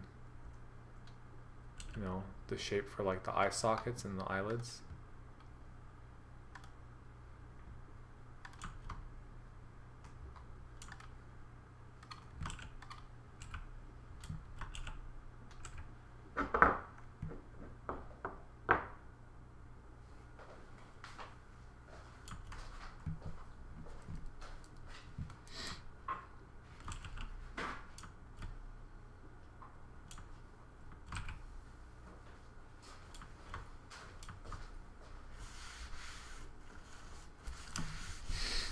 It's looking like a little bit creepy.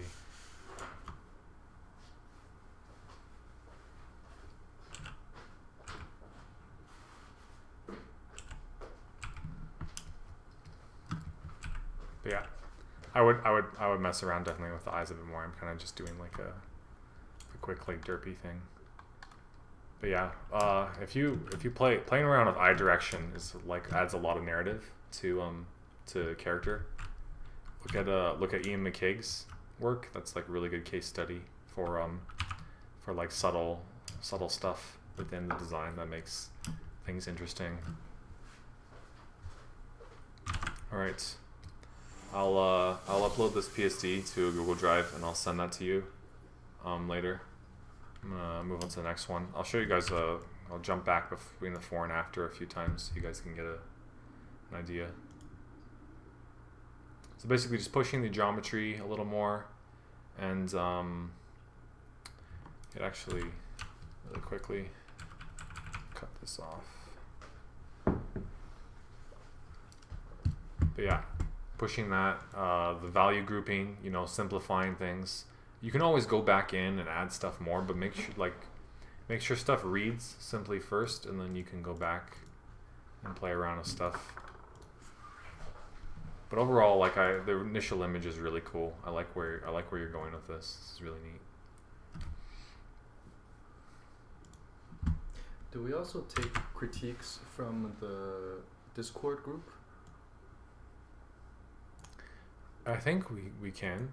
I haven't looked at them much if there's been stuff there, but I think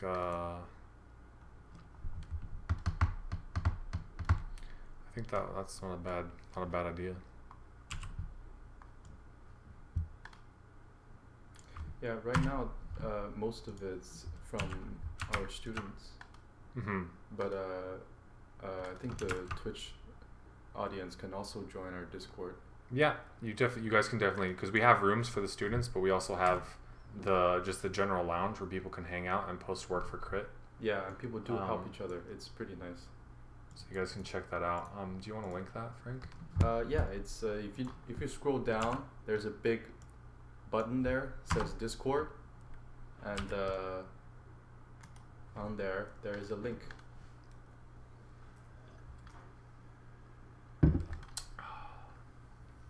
Oh, you want my magic brush? Okay. We should just put the brush link in the description for the channel. I'll give you the Google Drive link for that. Yeah, I don't have that. You're gonna have to get it. So the one I use the most, if you've seen like a lot of my recent paintings, not the super soft stuff, but the stuff that's more opaque, especially my IP piece, the Ravon one with the owl, the monkey, and the otter, the portraits. That one I use this brush a lot, but I use it with if you look in the brush preset settings here, I use it with the opacity jitter here turned off. And I still got a bit of edge variation, which is nice, but it paints more opaquely so that it forces me to select the proper values so that I'm not just like taking like a big thing and going over stuff softly. When I take things more into render, I'll sometimes use softer brushes for lighting gradients, but I always like to start off painting opaquely just so that I'm trying to think about the right things and I'm using flat values and shapes to make stuff read instead of just using like a lot of soft edges.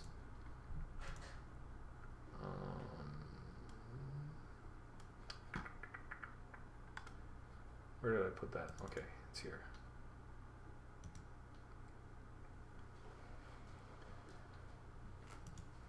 So in this set, if you open it, it's about 6 different brushes, and there's 2 brushes next to each other that I use the most. It's the sizing is they don't have names, so it's a 60 and a 70. The 60 is the one I use the most. The 70 is similar, but like higher res and grainier texture. It does really cool stuff. I can actually show you a little bit like how it actually looks. So this is the texture, and it's seamless, by the way, so it might be a little bit heavy for some stuff. This is what it looks like zoomed up, and that's me pressing really lightly, and if I press harder it gets pretty opaque. And then with that turned off, the pen pressure turned back on, it can still go pretty opaque, but I can get very, very light values going on in there. And then the 70, this one here, same shape, just slightly different texture, but a lot more gritty. And when you overlap like your brush strokes, you'll see that the texture stays in place, almost like you're painting on, like drawing on a piece of paper. So as a sketching brush, like a pencil-y sketching brush, it looks really nice as well.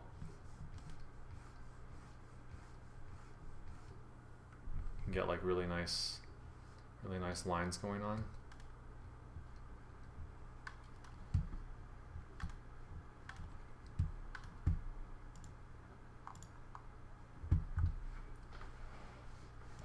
All right, here's the link. Oh wait, I already posted it. Okay. Jokes. Yeah, it is from Brent Hollowell. He makes tons of brushes all the time. And there was one point where he modified one of the brushes I'd already been using and made the texture seamless. And then since then, I've just been using that all the time because it basically does everything that I want.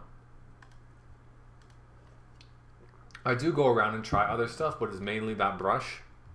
One of the brushes that's in that set, and the hard round I use a ton.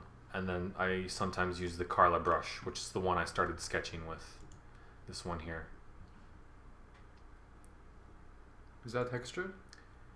The Carla brush? Yeah.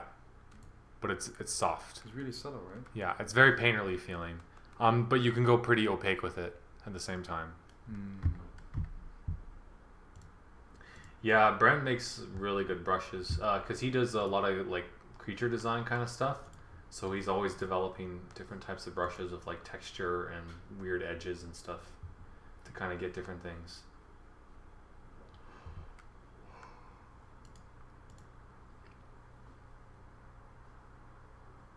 Okay. So for this image here that I got up, I'm actually gonna, for most of the kind of stuff, oh hey Jason, for most of this kind of stuff, especially like more full illustration, I always kind of want to just look at things in terms of their simple value read. And like value hierarchies, like your local values, do they read as different values in shadow? And do they read as different values in light as well?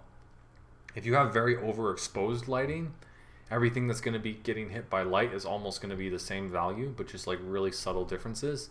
And then the shadows are going to have a lot more variation. But with most regular lighting, everything that's going to get lit is going to read like in their separate hierarchies, and everything that's in shadow is also going to be different. Creative Illustration is probably the best book I've seen that breaks that kind of stuff down and how to use it for paintings effectively and how to overlap those value flats. So I would definitely check that out.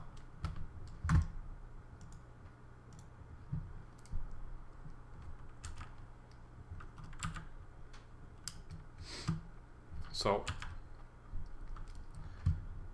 I'm gonna leave the first one there, and I'm gonna go over this this one here on the side and play around with some different ideas. I'm gonna show you guys a few things really quick, because my go-to is always gonna be, you know, Golden Age illustrators, and I say this too much, and you guys are probably gonna kill me for it someday. But just the way he dealt with light and shadow, especially like spotlighting things, and then like grouping stuff together. So one of my favorite paintings that he's done, which I would kill to get like a good copy of it, is this one. Also because it feels like it's something out of Bloodborne. You can just look at that for a while and feel bad.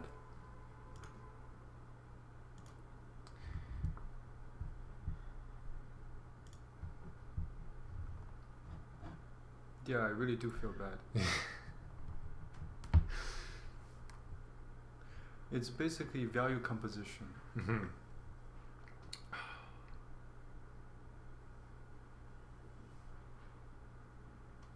The detail doesn't matter. You blur your eyes and you can see everything so clearly. Yeah. Because of the highlight. It reads without detail, and the detail is like adds some flavor to it. Right. I love how that shadow connects with the shadow on the ground. Like I mean the dark tones. Mm-hmm.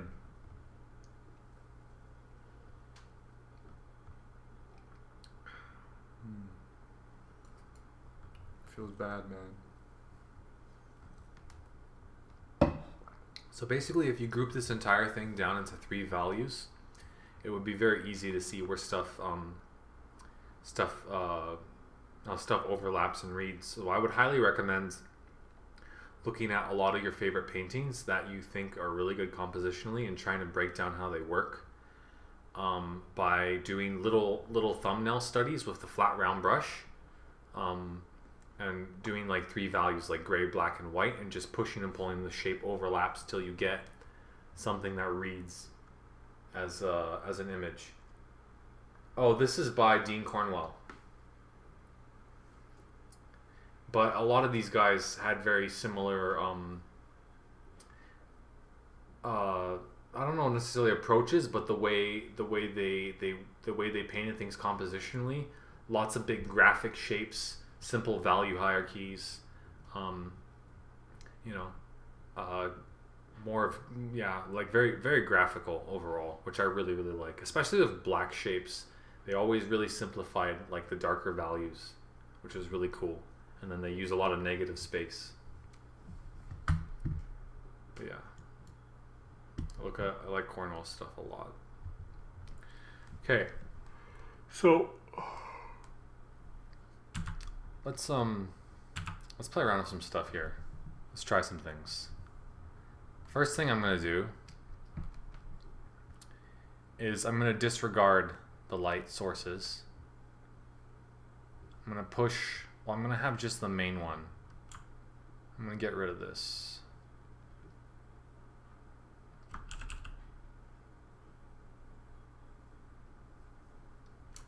And this.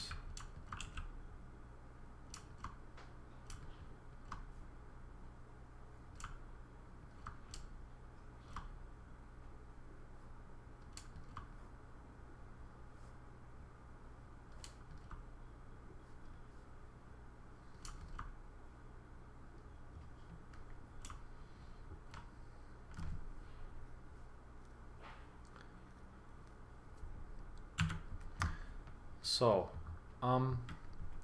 based on this image, our eye level is above the umbrella, so we're looking down on it. Although I think playing around with composition like this, I feel like playing around with different things, like the angle of the umbrella, like tilting it back so that you see underneath it, would be really interesting.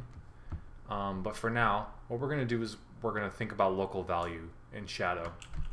So I'm actually going to grab this and paint out this whole umbrella.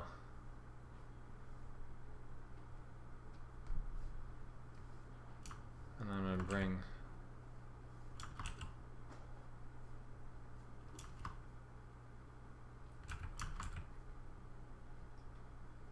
that light value back, because I'm not really sure where this pole is. I'm thinking if it's overhead like that, yeah, most of that's going to be getting hit by light. But for now, I'm just going to leave that as is. I'm going to push these values back.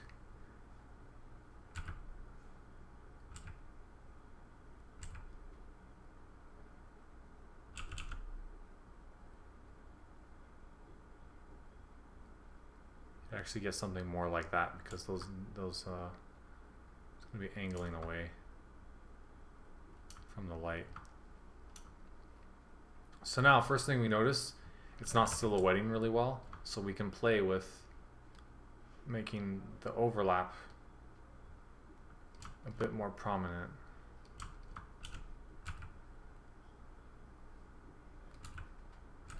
We're going to make that fall off a little more.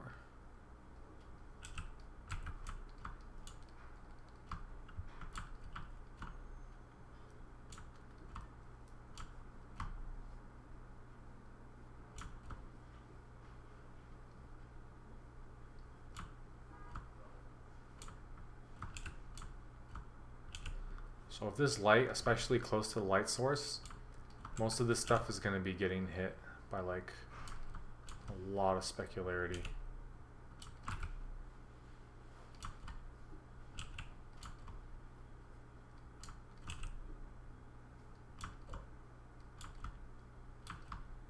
So I'm going to push that. And I'm going to angle that umbrella, because I like the idea of doing something more interesting with the value structure. And then see we can have that little thing poking out. The highlight's gonna run along the form like that, that's facing the light. So we can really, like, you can see how we can really use that to push the geometry. I'm gonna push that hand out a little. And I'm gonna remove this, because I think this is just noise at this point. And if, you know, we want to go back and push things around later, we can always do that.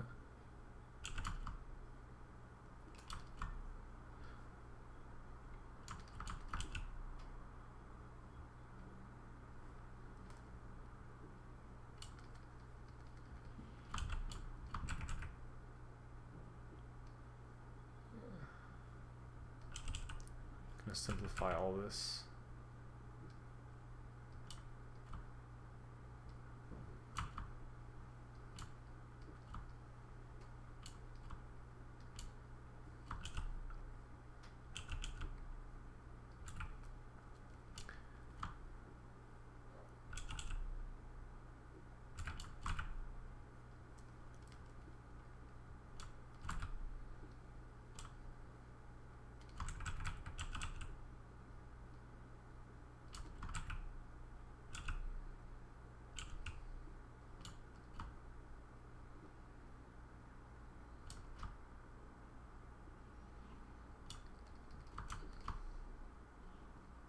Thinking about the local values going on here.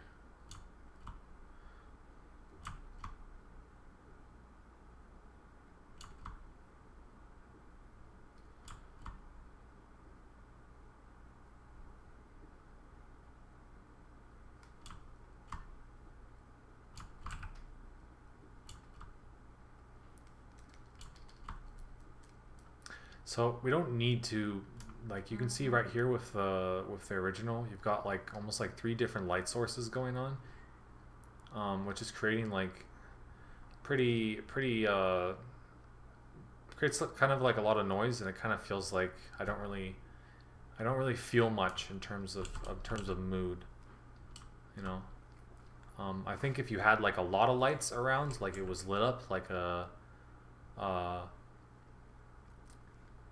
like one of those streets in like Tokyo or something, like one of those little like side streets, then you could put like crazy lights everywhere, but then you'd have like the character like a lot of shadow, so that like everything would be lit up, but they would kind of be like somehow silhouetted against all those brights.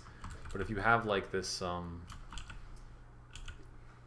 this would be your focal point, so you want to figure out a way to play with that. So I'm gonna just keep like pushing and pulling value to get something that I want.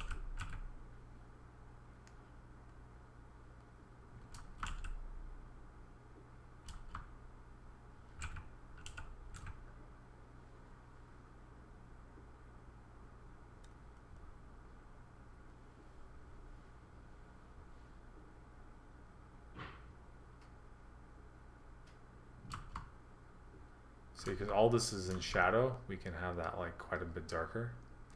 And then if you went obviously in later to like atmosphere stuff, you could play around with a few different things. Let's try something. I want to try something similar to this, but with a little bit of with playing with a few different things. So actually I like this one, so I'm gonna duplicate that and pull it over and work from it. Magic. Okay.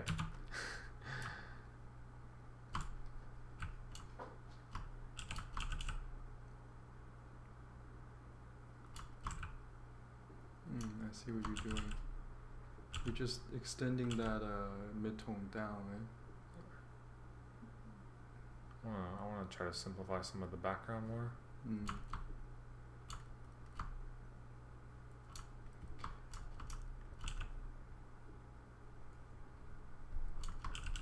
Yeah, we'll definitely keep the highlight under control. Yeah. Hi. What you doing?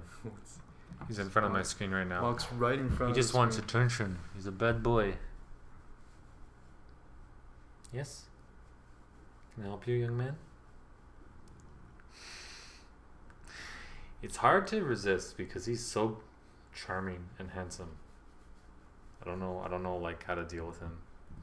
He's spoiled. Oh. Get out of here.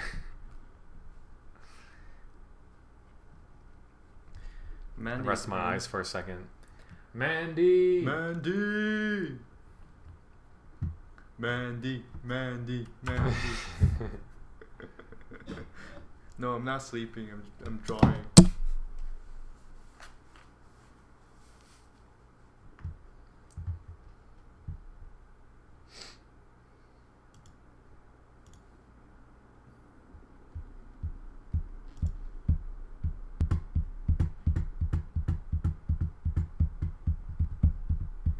I feel like she's too big compared to the right side of the building.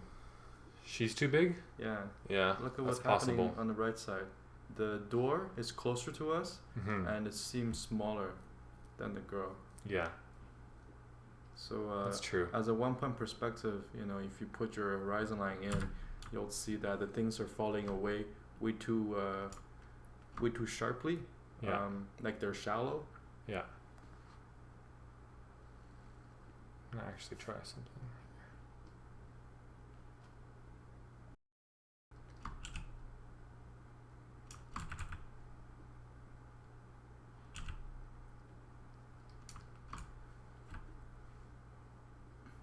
But Jonny doesn't care about that. Jonny just wants values. Yeah, I'm more just thinking about the comp, because we can scale this stuff easily around whenever, like, however we want. Mm-hmm. I actually wouldn't even have that there. I'm gonna paint that out. Get rid of that. No, get that value separation going. I'm gonna paint all this out. Cleaner. Yeah. Because you really don't need local value. So these parts that are more lit are actually lighter than the black parts. And the black part you can see here, this is the light of the black part, and then the shadow here is the, you know, that local value. So like here, there's a lot of variation going on. I'm just going to simplify this.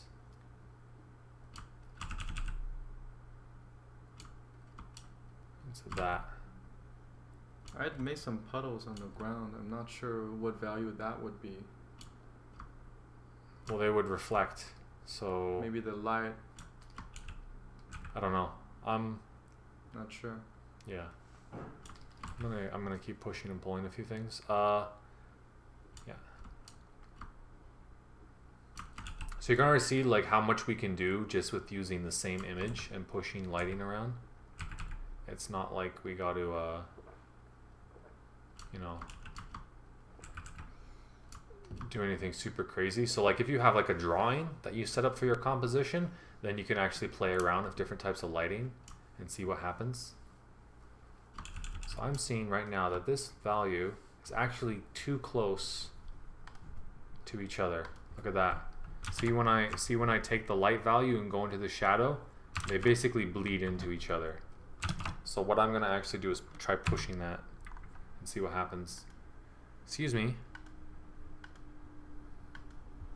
The nerve. Whoa, the audacity. Right over the microphone. Jeez. And straight on. Such a bad boy. He's the baddest boy. Okay. So initially for the comp, I would just push that value like this. Silhouette like that dark hair. And then I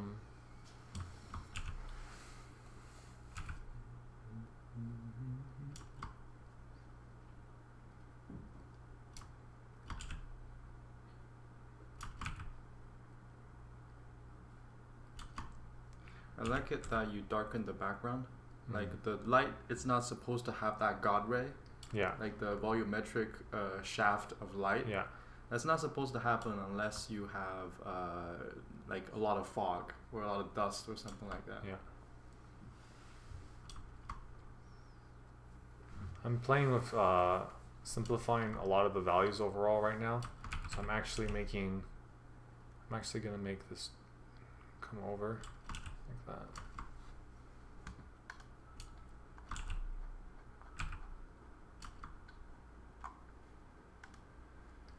And, you know, seeing if we can still get something to kind of read as like a person in there, even though, so like I can use, because this umbrella is a very thin material, we can have all that subsurface coming through and using that as a thing. And then what I can do is I can take this value and push that up slightly and get a bit of bounce light going. You know?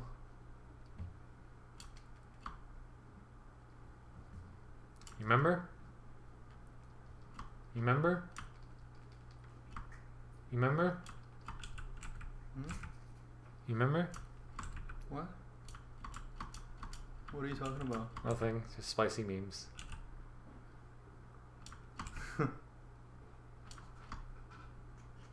Sound like a broken record. Hey, get out of there.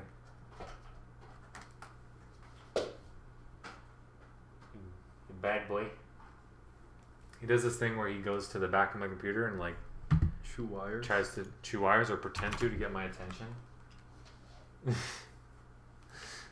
And then like I'll go after him and then he wants to start a fight.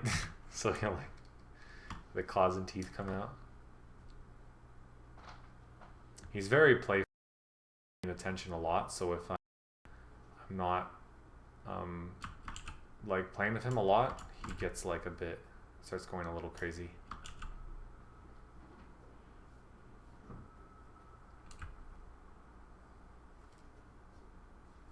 You mind it, cat?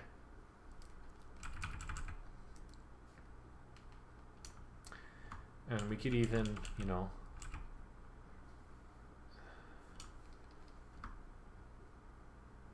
we could even make it a little bit weird.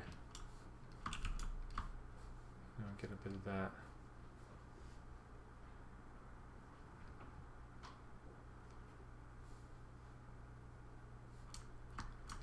Oh, you coming in like this?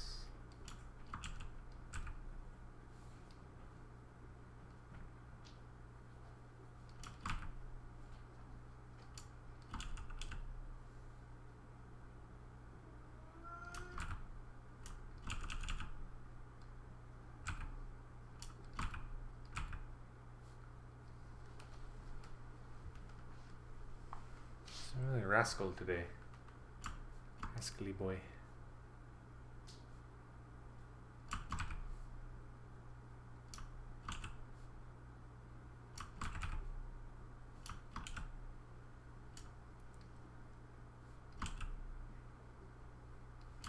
So I'm actually right now like grouping some values together to try to get something that's a little bit suggestive of something else.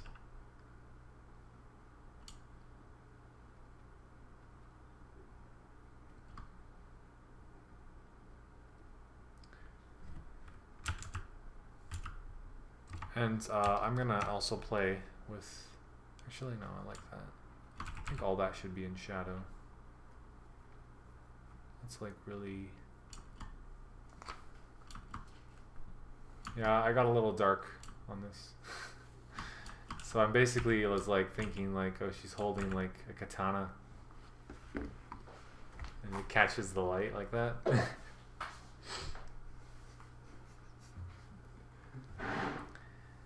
And she's basically like, you basically like turn down an alleyway and then this like girl starts like walking towards you, like really like kind of like almost like a penguin. And she's got like an umbrella and like a sword in the other hand. But like trying to make it read, you know, very simply. So like a little bit of that like cross guards catching the light and then you're making her hold a sword? Yeah. You could also make the part of the ring catch that light on top of the umbrella. Yeah. I think you'd get something like this, no? Yeah. Yeah, because it's gonna streak down. I don't actually know how I would do that because I would have to look up for reference. Just wing it. There would have to be some kind of specular somewhere. It wouldn't be very big. It's like a small zigzag. Yeah, like a bit of something, I think.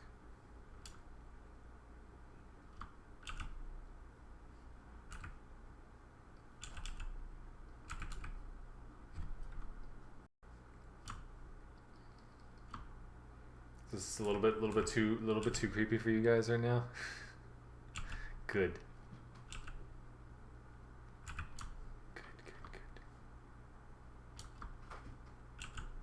Started off as a happy, colorful, jolly piece. Yeah. And came straight here when Jonny got his hands on it. Yeah. That looks cool. It's not letting me. Okay, there we go. Oh, there we go.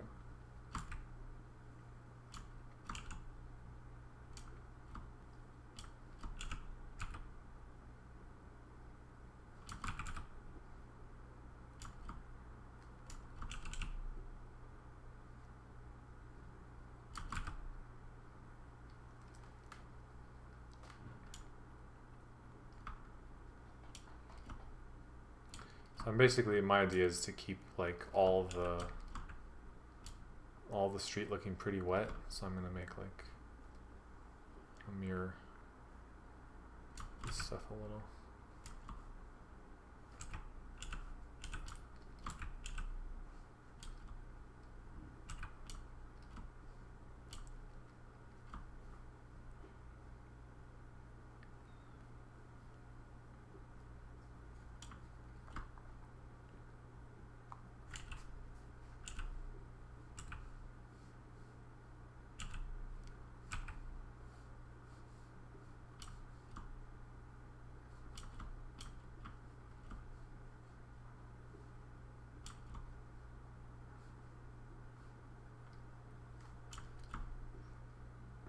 So I would actually look up reference for a lighting situation like this because I'm just winging it and I think I'm pretty wrong. But I'm just trying to like, you know, play up some of the shapes in the composition and see if I can get something to read.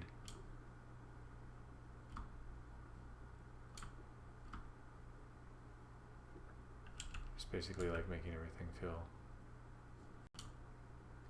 you know, reflective.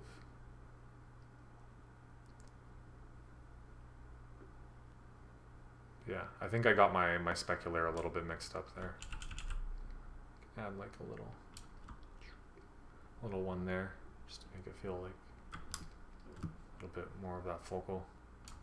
And then I think for this whole shape here, I'm just gonna chop that down.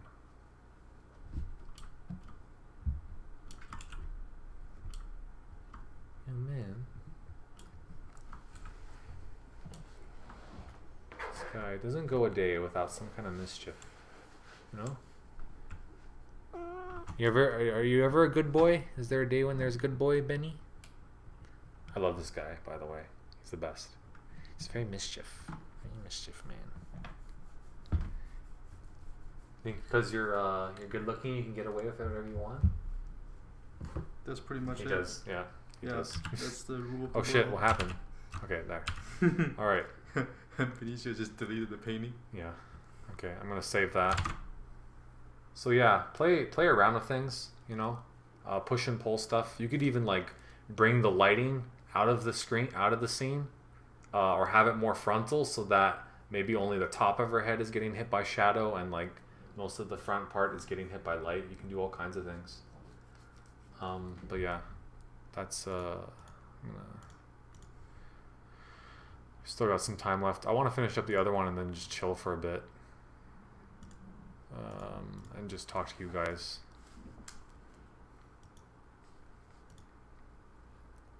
It's got that one. Derp. Okay. This is giving me like a bit of a vagabond bot vibe, even though it's like a bit of a different region.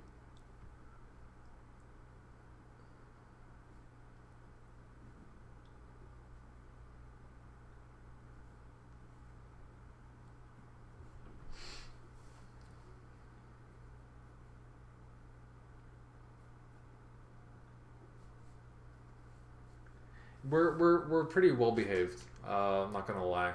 I think it was a bit sassy at the very beginning, but I think we've been mellowing out. Mostly because Frank's drawing right now on his sketchbook. Yeah.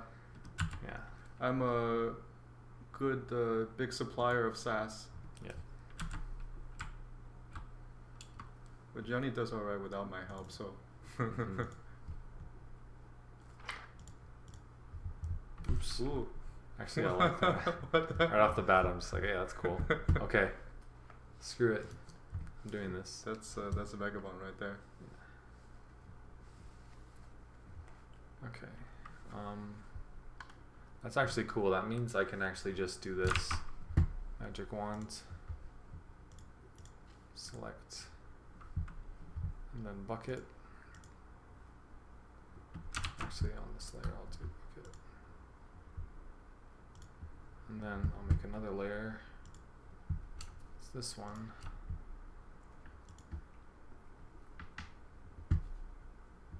What are you doing?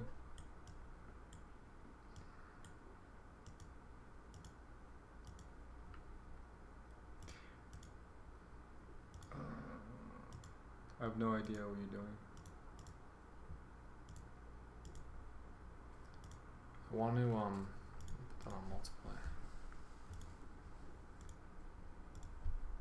Are you gonna tonal it? Yeah. Hello, you bad boy.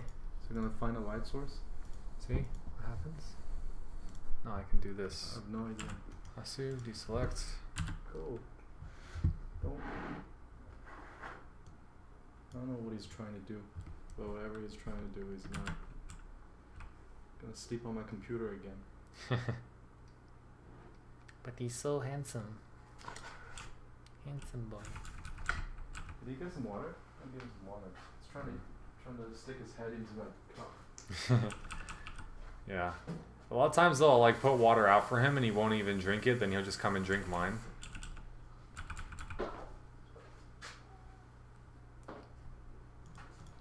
Alright.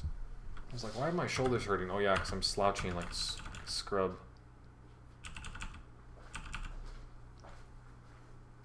So this is Jin's submission that I'm going to do a quick tonal pass on.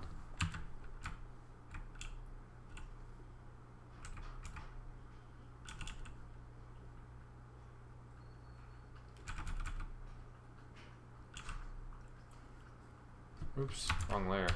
Jeez. Gotta get my shit together. Okay.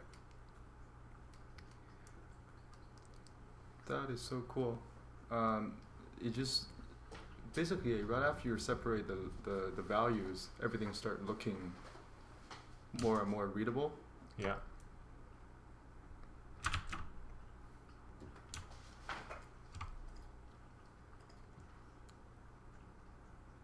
I think value thumbnails, value composition on character design, it's like one of your lessons, right? Yeah. What is that, week 2? Week 3? I think I go over it in week 2, but or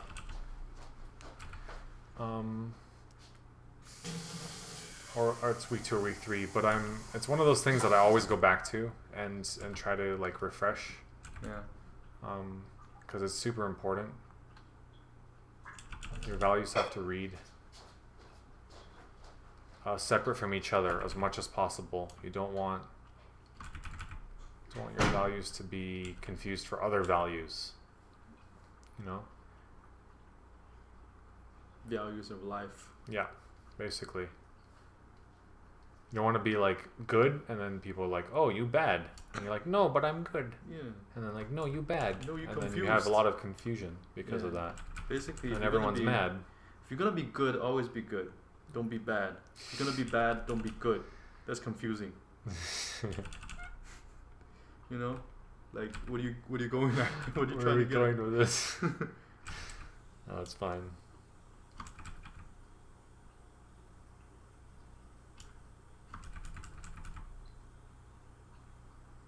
I would say generally with your lines, go do a cleaner pass than this, Jin. Because I know you can.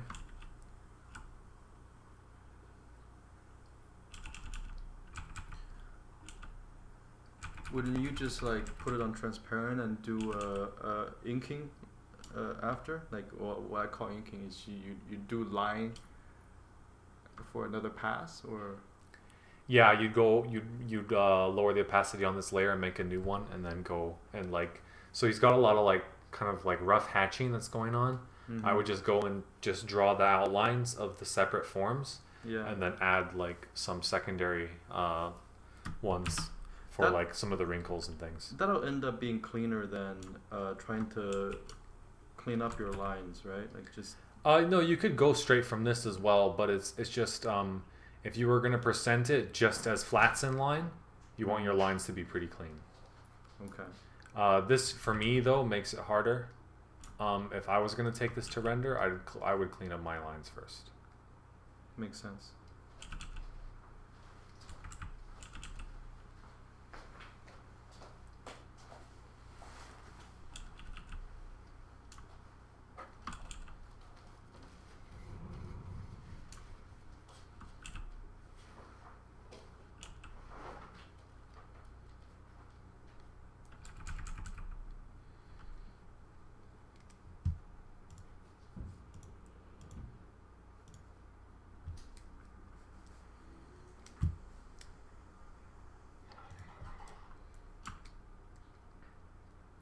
I'm gonna have a little fun with this because I do what I want. I'm gonna push. I'm gonna subdivide everything right now and clean it up a bit. Is there a light coming from the right? I'm making it come from the right, nice. Or this side, because I can. Right, one light source it, and then maybe a rim light, right? Maybe. For dark backgrounds like this, rim light's always gonna like look really cool if it's done right, and if it's used sparingly. Like you don't just draw a line around the character. Rim light's gonna bleed over. So for example, it's gonna come over like this, and it's gonna go back around the form again, and it's gonna come over again. It's gonna go back. It's gonna come over like it's gonna. If you have a shape like that, the rim light's gonna come around and wrap around again. And do that. It's not going to be, following that edge because there's perspective and geometry. It's not a flat object.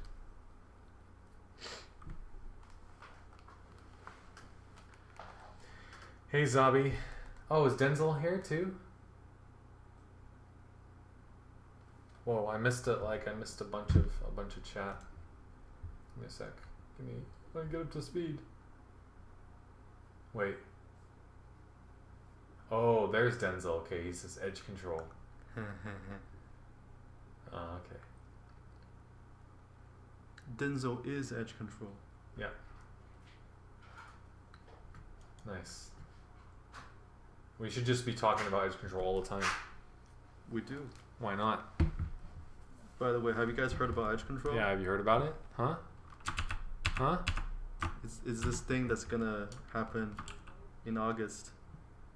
If you haven't heard about it, then basically you probably we feel throw bad. a big party, and everybody, gets turned. Gets really wild.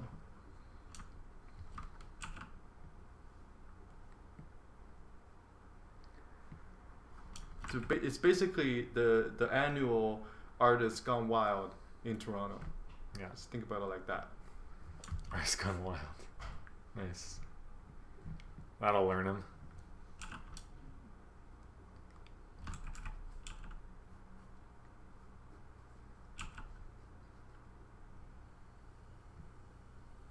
Yeah.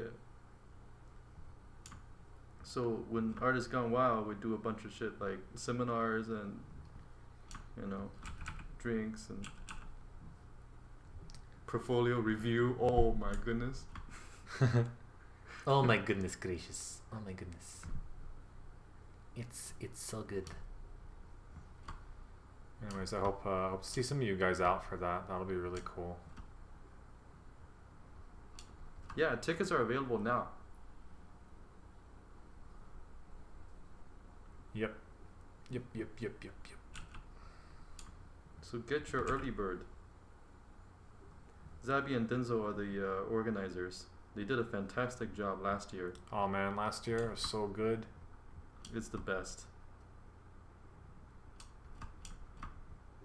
A friend of mine told me today that they named an event and they told me it was the best they ever went to, and I told them that's only because they never went to Edge Control.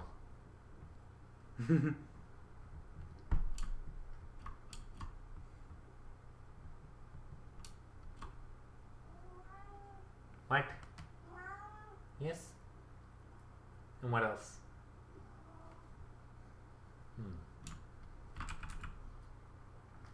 It's a talking cat.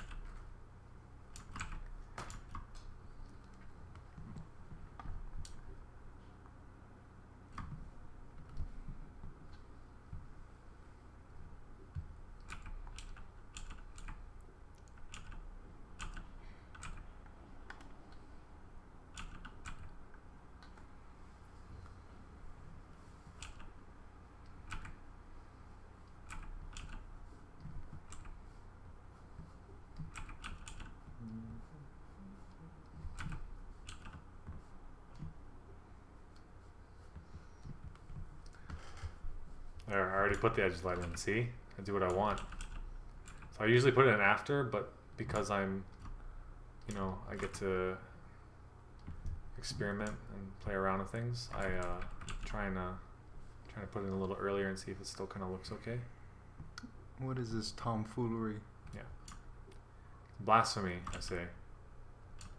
See, you learn the rules and then you break them sometimes. And sometimes it doesn't work, you know? And you're just like, oh shit, I gotta try that again some other time. So the key is really to separate the values out early. Yeah. And then you more or less have an idea of how it's gonna work. Yeah. Exactly. I like the light color hair. Yeah. I wanted to make it a bit lighter than the skin, but I realized that the hair is going so light it's almost white, and the edge light's not gonna read. So I actually have to come back and push some of these shadows in there to make it read.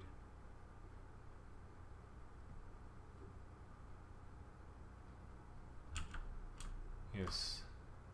He's a fancy elf. Not that fancy, actually. It's more of a... feels more of like a vagabond type. If I had to be honest. If I'm being perfectly honest, he feels like a downright knave. A splay-footed, magpie-legged, wombat-headed. Wombat-headed. I watched this movie not too long ago where they're just like spouting off like all kinds of insults. It was kind of funny. It's a whole other level of insults.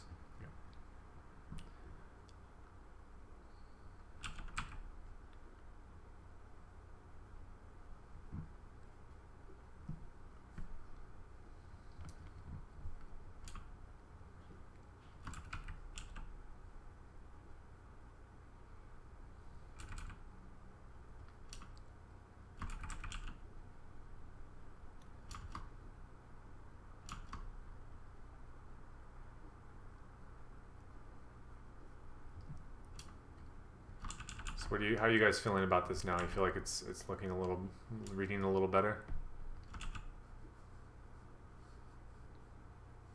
Daddy, did I do good? I just want you to be proud of me. So disturbing. Well, you never wanted your father to be proud of you? No. No. The boat has sailed. I guess the way I say it sounds a little weird. It's okay. You know, it's not so far off from the other shit you say. Yeah, if you guys have seen some of the previous streams, you'll know I'm taking it a little bit easy today. Usually I'm like pretty full troll mode. You know, which is nice sometimes. You don't always have to be like the biggest troll on the interwebs. You know, you can take a back seat sometimes. It's not a contest. And just have fun. Yeah, it's not a contest. And if it was, I'm winning. If it was, you would win. Yeah.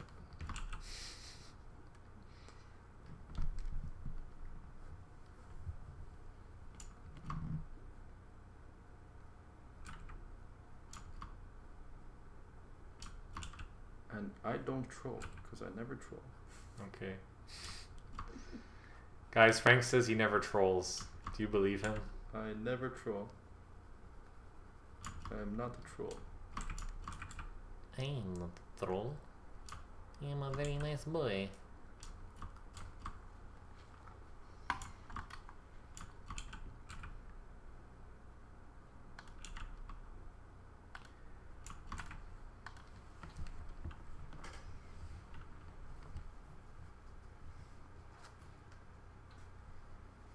Ha!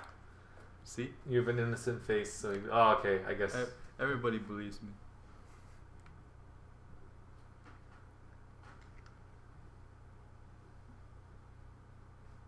Nah, it's okay, Razgarize. I think we all know.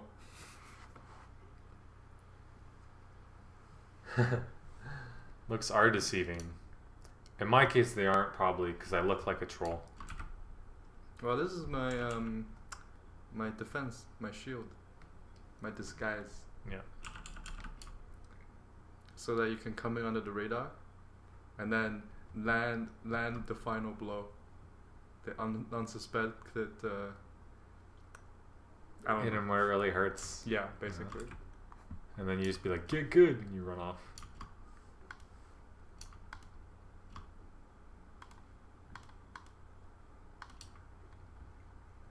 Scrub.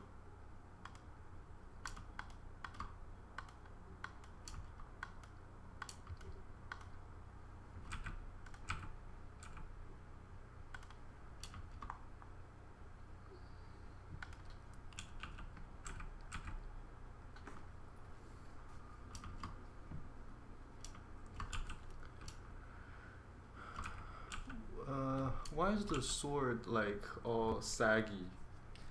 Well, I'm guessing the sword has got a bit of a curve on it. Yeah. And it looks like from the hilt, from where the hilt is, and the crossguard, it's supposed to be like this, but it still feels like the blade is too straight on. So it feels like the angle you chose for the, like you have something going on that's like that. But what the blade looks like, it actually looks like it's straight on and doing this, almost like a kukri. If it was a saber, which I'm guessing it is, you're going to get something that curves this way more.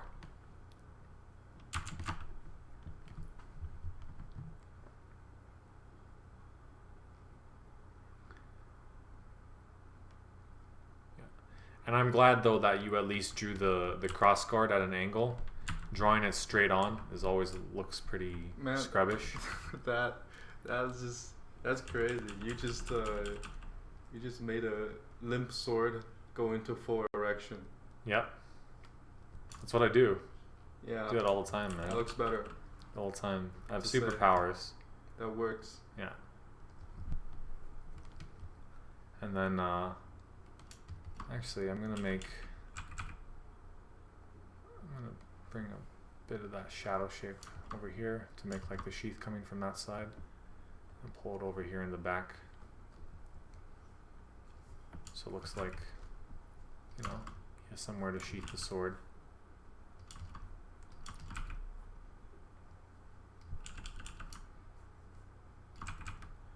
Here on Talent Tree First, guys, always find somewhere to sheath your sword.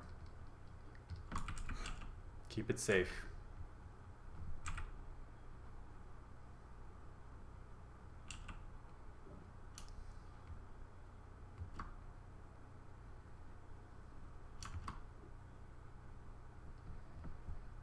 So what does that mean? Keep your sword away from danger? No, just when you're not using it, you gotta put it in a sheath. Ah, great. Now we're gonna get you talking about swords again. No, I'm gonna be here all night. I refuse to do it. You know, I'm gonna take it easy on this one with like a lot of the talk about that kind of stuff. But next Thursday, who knows what's gonna happen? Oh no. Maybe it is gonna be all about historical weapons and combat. Maybe that's all we're gonna talk about. It's up to you. Yep.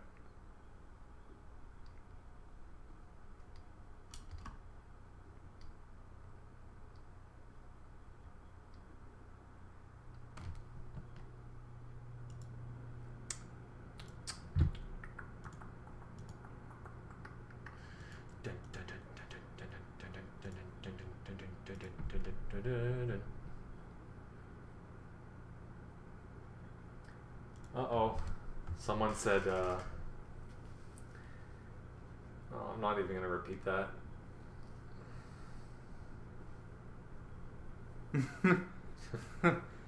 Why? Is he cutting edge? Oh no.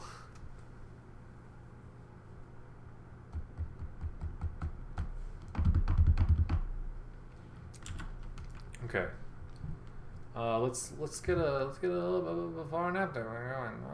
What do you guys think? Should we do this? Should we do that? Should we do that thing? Should we put something? Wait, what did that do? Made the lines a little prominent, but that's fine. So I'm gonna make a layer group so I can click back and forth between them.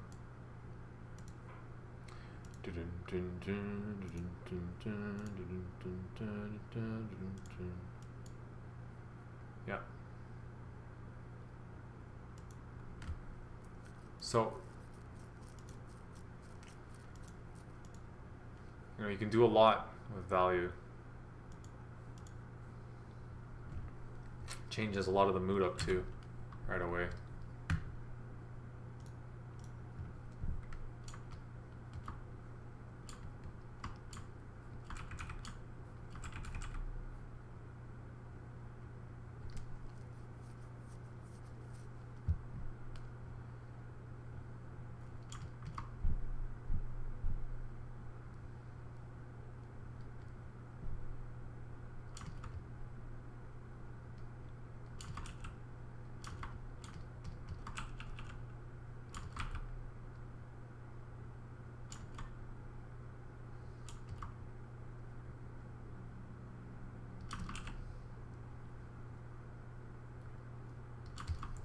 Have another 5 to 10 minutes. All right.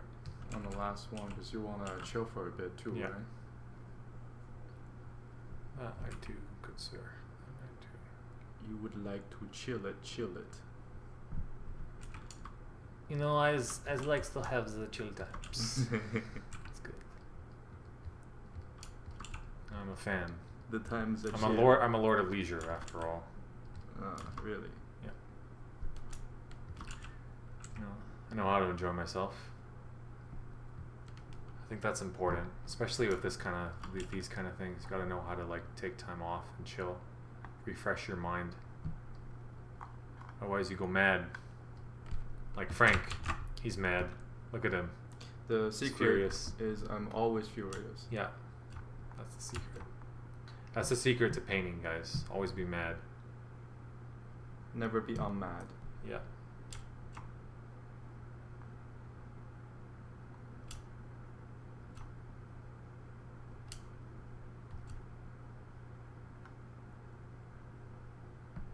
Like, my tablet never breaks, but my pen always do.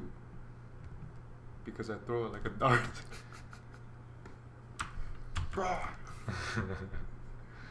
New pen. Yeah. Alright, Jin. And then from there you can just push your edges and add more subtleties, go for more of an ambient occlusion pass, things like that.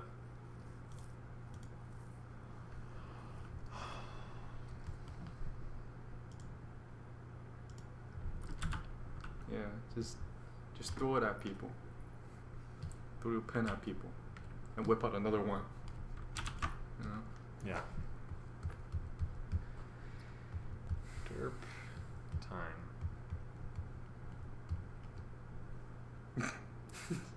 You're jeez. My OCD is triggering right now. Because your mix of uppercase and lowercase letters, it's so bad. It's gonna be okay. What the hell?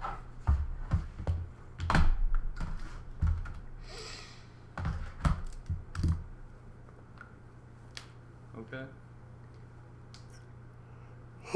Don't forget to stretch, guys.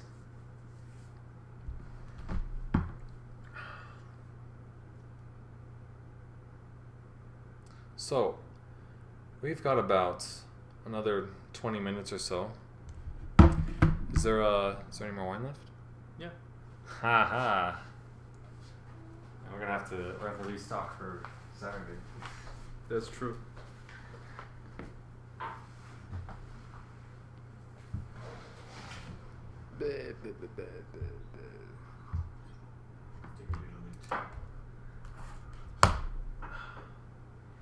Yo, man. Yo, man. Yo, man.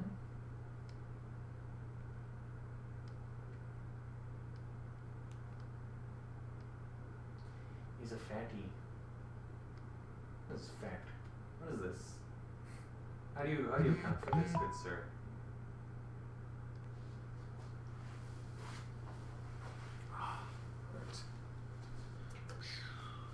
Uh-oh. Oh. Yeah. Uh-oh. We'll let Frank troll around for a bit. I'm waiting for this. Oh, hold on. Take your pen up. Just need to check something. Okay, you can have it back. No. Oh, I want to do it. Yes, you do. I'm done. That's my entire contribution for the whole entirety of tonight. Is that? Yeah. Yeah. I feel very good about that. That's it. Where is my wine? Oh, yeah, it's over there. Yep. You did good. Mandy says it's your best work yet, Frank. I know. Sick render. Thanks. Says Cam. I don't usually want to show, but like I don't want to like upstage Jonny. Huh. Look at that structure and shit. Smoldering of generic rage. That's funny.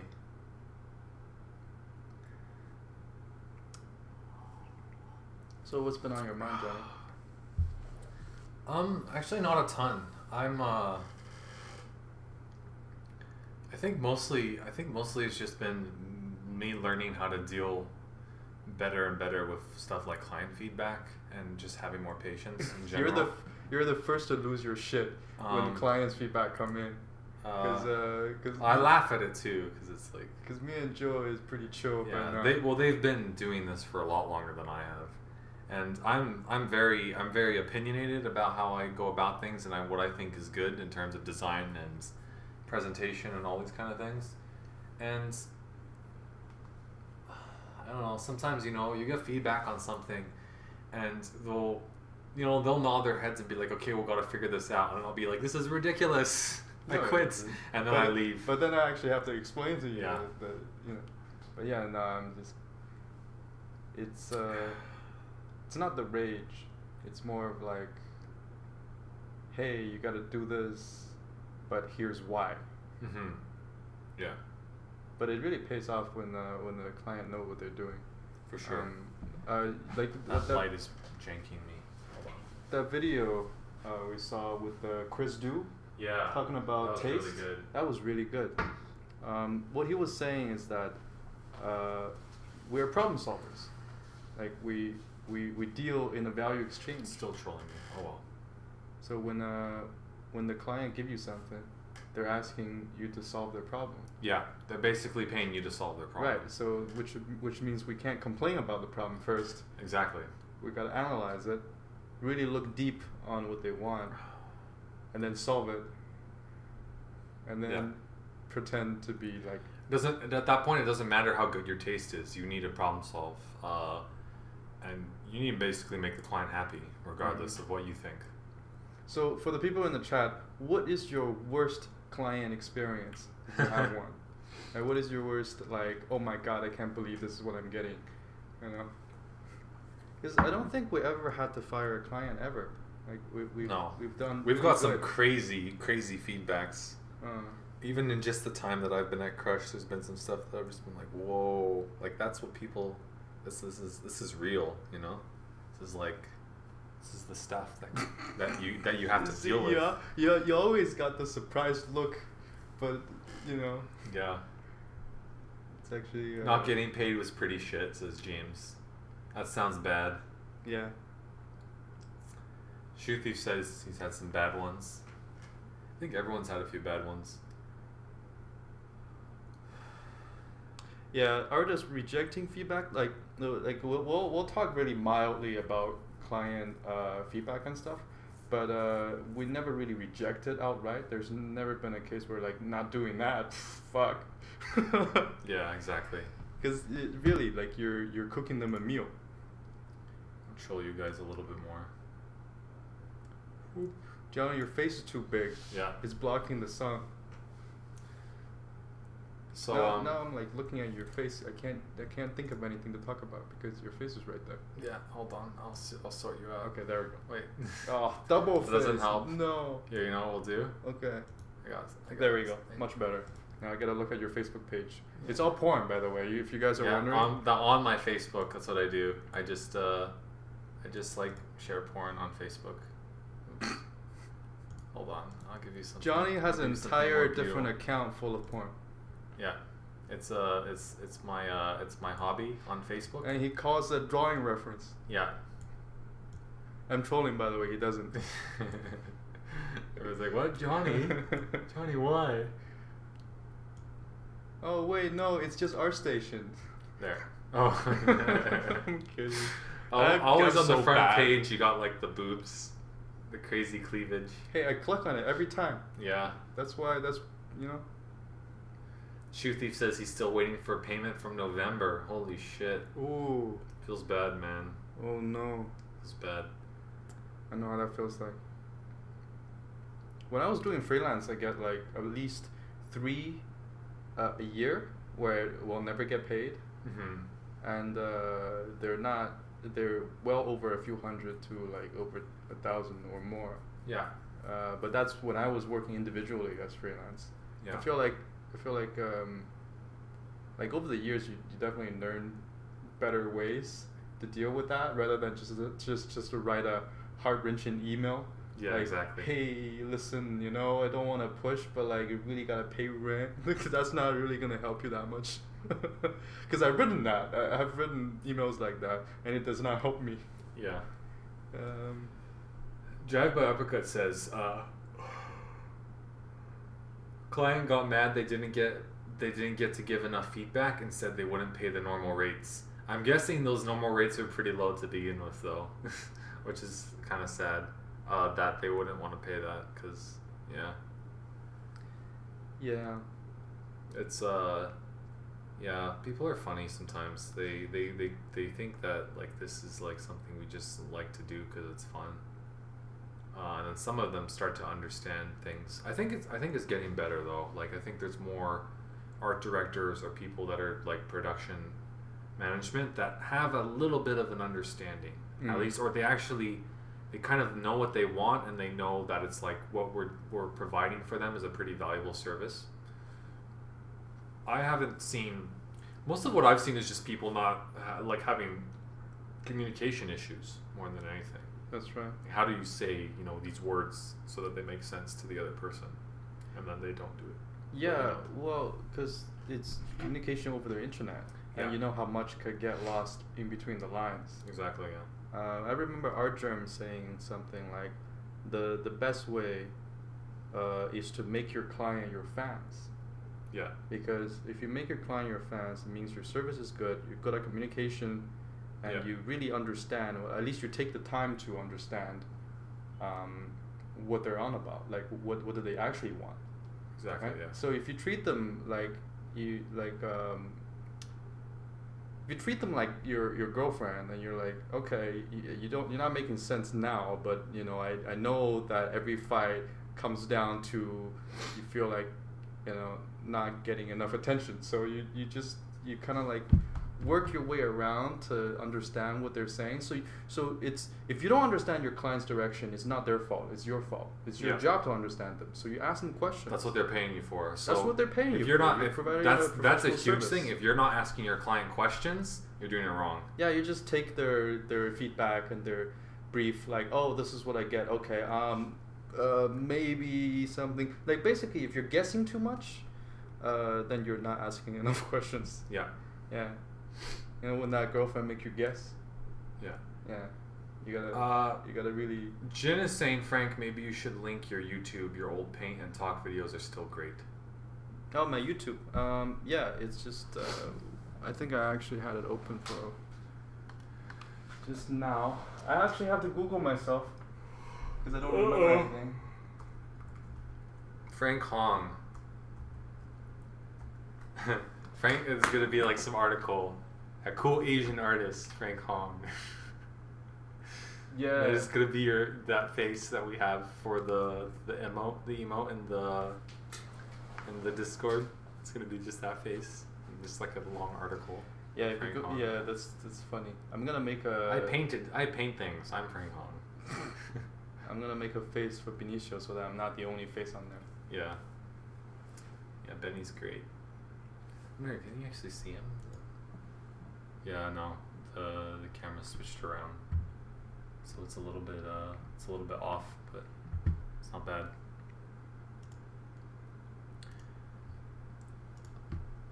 So how do you find freelancing compares to your time in working in studios? Like, do you think do you prefer the freelance stuff? Like a little bit of that uncertainty?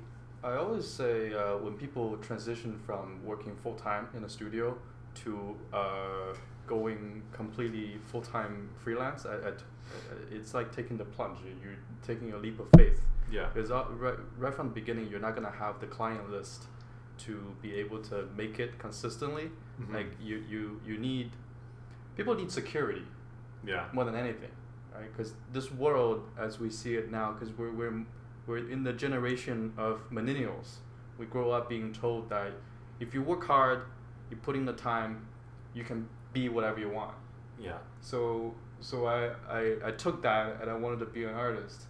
Yeah. And then at a certain point in my life where I had no money in my bank and no job as well, and it's really hard at that point to say, well, fuck the 9 to 5. I'm gonna just do my own thing. Yeah. It doesn't really boost your confidence when you don't know when your next paycheck is gonna be. Yeah. So there are a period of time where I just didn't have work and Yeah. I had to go on employment insurance. Yeah. And that's like small amount of money, just barely enough for you to like eat. Yeah. And pay like cheap rent for like one small room. Not even a bachelor apartment, just a small room. You can survive, but you're not eating out, where you're not eating like regularly.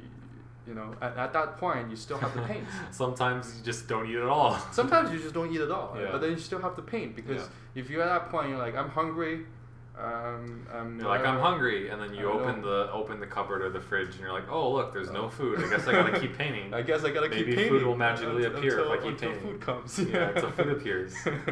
So there are times that when you first take the plunge, it's gonna feel really, really. The security factor isn't gonna be there yet. There's a lot of learning curve and figuring things out, but that's in the like the freelancing side of things and handling client. That's its own learning curve.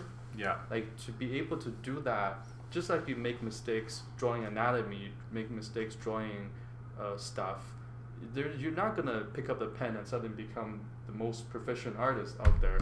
In the same way that you're not gonna, start your freelance career being the most professional and not make any mistakes. I made a ton of mistakes when I first started doing freelance. It's like, because it's really daunting. When you first start, your name is attached to your art, right? You have a portfolio, that's the beginning.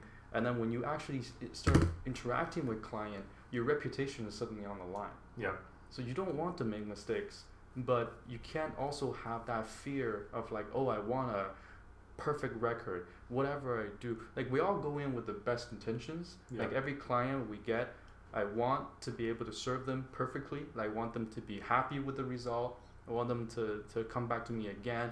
I want them to not have any reason to go to anyone else. But in reality, to make that happen, it takes sacrifices. It takes like prioritizing. What do you care about the most? Do you care about, do you have no money in the bank? Do you care about making that paycheck? Do you care about retaining this client? Yeah. Do you care about getting what they want or versus getting something that you can use as portfolio piece? There's a lot of factors at play here. Yeah. So I think in the beginning, you just gotta not be afraid. Yeah. Like if you want to do it and you figured out long-term wise, this is something that you really care about, having your own operation and being an independent artist, then taking the plunge is not the worst thing you can do at all. It's not even that scary if you just budget it for it. Yeah. Like mentally, not money-wise. Money-wise, you're not gonna have money for a long time. But mentally, if you think that, okay, I'm gonna do this, I've made a decision, and nothing is gonna change my mind, that's really gonna help you stay mentally healthy, and not have this anxiety breakdown because you couldn't find your next client in time. Yeah. Art is difficult. Like before you join Crush, continuing to paint without the promise of a return is a difficult period of time, right? It's a difficult process to stomach, because to get to not good, to get from not good to good, it's a huge process, and get from good to professional, being like actually hireable, that takes time too. That takes a long time overall. But if you just don't stop, you'll definitely get there. The problem is, can you get there before you starve to death? Yeah, that's the ultimate challenge. Yeah, but like even if you started your career as an independent artist, you're not working for like working for a company is not bad. Like 9 to 5 full time, that's great because you're still learning. Yeah. When you're in your 20s, definitely prioritize learning. Like any experience that can, like any leverage point that can make you learn more, give you more experience. Doesn't matter where you are, independent, otherwise, that's a good opportunity. Yeah. So before you like really settle down, get married, have kids, really take advantage of that ability to take risks. Like you can fall down 8 times and get up 9. Yeah. And that won't actually matter to anybody else but you, because you yourself are still surviving. So take advantage of that to just put yourself in that highest leverage point where you can learn the most. I think for me, my most productive learning years was in school, because you literally do nothing else. Yeah. There's nothing for you to worry about. There's like student loans, sure, I'll worry about that later. Just draw it for now, draw for 12 hours a day, and you draw endlessly. But that gets more difficult as you grow up. Yeah. Because your time management. Like, unfortunately, you'll graduate. Yeah. And then real world hits, and it's not kind. It doesn't care what your opinion of it is. Yeah. Everybody have the same currency. They go buy food. Yeah.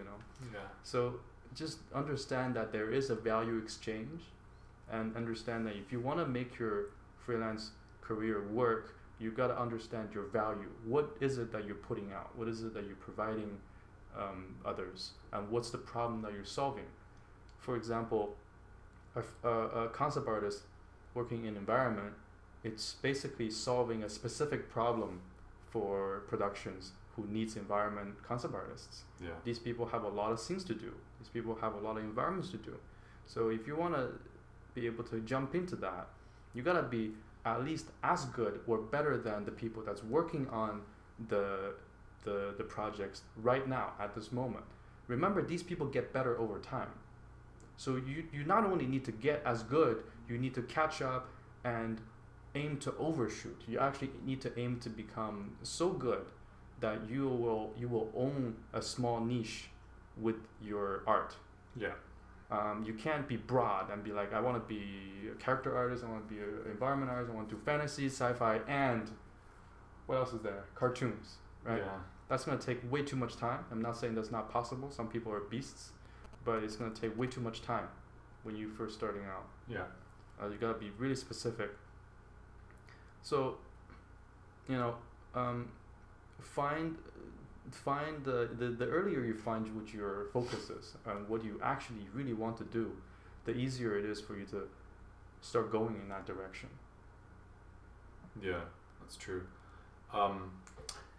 Neftis is saying, being from an Asian family, most still find anything art related have job security of wet noodles to them. It's hard for young ones to convince their parents or family that it's something they can live off of. And Lightning Cole is saying, I'm only feeling acceptance from my family now that I have a secure job at a big studio. Yeah, but here's the thing. I don't feel there's a need. I don't feel there's a need to convince our parents that it is, there is security, there is profitable, and then seek for that support. Because the thing is, it doesn't matter if our parents give us support or not. It'll only make things easier or more difficult. It shouldn't stop you from actually doing this thing. Like, I grew up from an Asian family where I was actually raised by my grandma up until the age of 10. That was when the first time came to Canada. That was age of 10. But before that, I liked drawing. I liked, doodling stuff and drawing. But I never had any kind of training because you're a kid, you're 10. But my grandma is one of those parents, one of those adults that see no value in art whatsoever. So I just I was forced to not draw. Like, there wasn't even an option to draw because I didn't have sketchbooks. Yeah. I had math equations and I need to get 100% in math, and I need to get 100% in Chinese for her to be off my back. Wow. To not hover over. Basically, I had my desk, and I needed to appear like I'm drawing. I needed to appear like I'm doing work. I'm working on math every time. But I would draw on my books. I would draw on any surface I can find, discreetly, because that's not how Asian parents want your kids spending their time drawing. Yeah. Like, what's that gonna do? Yeah. So now that I'm definitely now that I'm like working and stuff, I don't agree with that. Like, the last generation or the generation before that, their world is different from ours. It's not that they're trying to stop us; they're actually trying to help us. They're trying to prevent us from going into a direction where your living quality is going to be low. Mm-hmm. What they're saying may be true 20 years ago, but I don't think it's true today. I think the world has changed. They feel like if you get a secure job after graduating, 20 years ago, basically when they got out, they could do that, right? And they could do that, like work in a company, put in their best, and advance, become a manager, a director, and then they'd be able to afford a house, at least the down payment within a few years. That's their reality back, a few decades ago. Yeah. But that's not the reality today. So it doesn't matter what job you're doing. Like, for the millennials, unless you study for a huge amount of time, you come out as a lawyer or a doctor, every other job you're gonna be struggling. That's just the reality of the world. Artists, I think our struggle is not any worse than other people. So let's not get the starving artist stigma blown way out of proportion. I don't think our struggle is unique. I don't think our struggle is special in any way. People from our age that are coming out of school have huge amount of student debt. I'm still paying back my student loan right now. Like, this is just the hand the millennials are being dealt with. Yeah. It's to no fault of our own. It's just that the world has moved on. You cannot afford a house with a few years of salary, right? So you need to.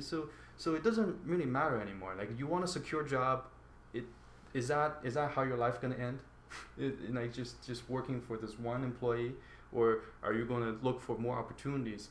Are you gonna leverage your position, leverage your value horizontally, and see what it is that you really want to do? Because art is something that requires a tremendous amount of time and investment, and you can only get good at it if you like it. And I think that's kind of true for majority of the skilled profession there is. So nowadays, if you're coming out of school and you really need a craft, you really want to get good at something, you gotta think long term. like, do I enjoy doing this? Yeah. If you enjoy doing it, you don't need your parent to hover over your shoulder and be like, hey, you need to do 5 more hours of math. Yeah. Study these equations. I'll check on you later. You know? Yeah. Because that's not how artists came about. Artists came about because we like art, we like drawing, we like doing these things. Yeah. And it's only because we like doing these things we can actually get good at it. Because we're willing to deal with all the shit that we need to, because most of it is not fun. It's not. Yeah. Yeah, a lot of it isn't. Because if it was fun, like if you stop when it hurts, you're not gonna become a professional. You have to plow through. You have to go through that pain period, and then when you get no reward at all, you know what makes it not fun? What makes art not fun? Is that you're not always improving. Right? When you do art and you practice and practice, at least it doesn't feel like it. It feels like there's like plateaus and stuff. It feels like there's plateaus because there really is plateaus. That's the truth. And a lot of the times when we practice over and over again for a long period of time, I don't know how long, it doesn't feel like you're getting any better. You're hitting this giant plateau. Yeah, exactly. And at the same time, that reward of, hey, I did something, I'm getting better, that reward diminishes and you're left with just work. But it's important to recognize that this is the almost the most important part of art, is recognizing that plateau and still going at it. When the pleasure stops and when the pain starts, you're still going at it. Yeah. Consistency is the key to getting through the plateaus, because you will see another upswing. Yeah. Down the line, and then after that upswing, it's not going to keep going. You're going to see another plateau. Exactly. Anyways, it's 12:07 now. Cool. So we're gonna cut it off. But thanks guys for coming out. I hope the crits and paint overs were helpful to those of you that sent stuff in. Yeah. This has been a good stream overall, though. I feel pretty good. Well, you're doing all the work. I feel really good that you're doing all the work. Yeah. No, it's fun. I enjoyed it a lot. Yeah, guys. You don't have to be a student to send in stuff for critiques. If you got work in progress or anything, character environments, send it to Talent Tree School at the Facebook page. Yeah. And we'll take a look every Tuesday, every Thursday at 9. And Benicio will be here. He's a big troll. So good looking. Yeah. Benny's usually kicking around here, trolling us. Yeah. The long haired guy is Johnny Hall. Yeah. I'm Frank. This is Benny. Yeah. I'll see you guys later. Next week, Tuesday, 9 p.m. Eastern Time. Peace. See ya.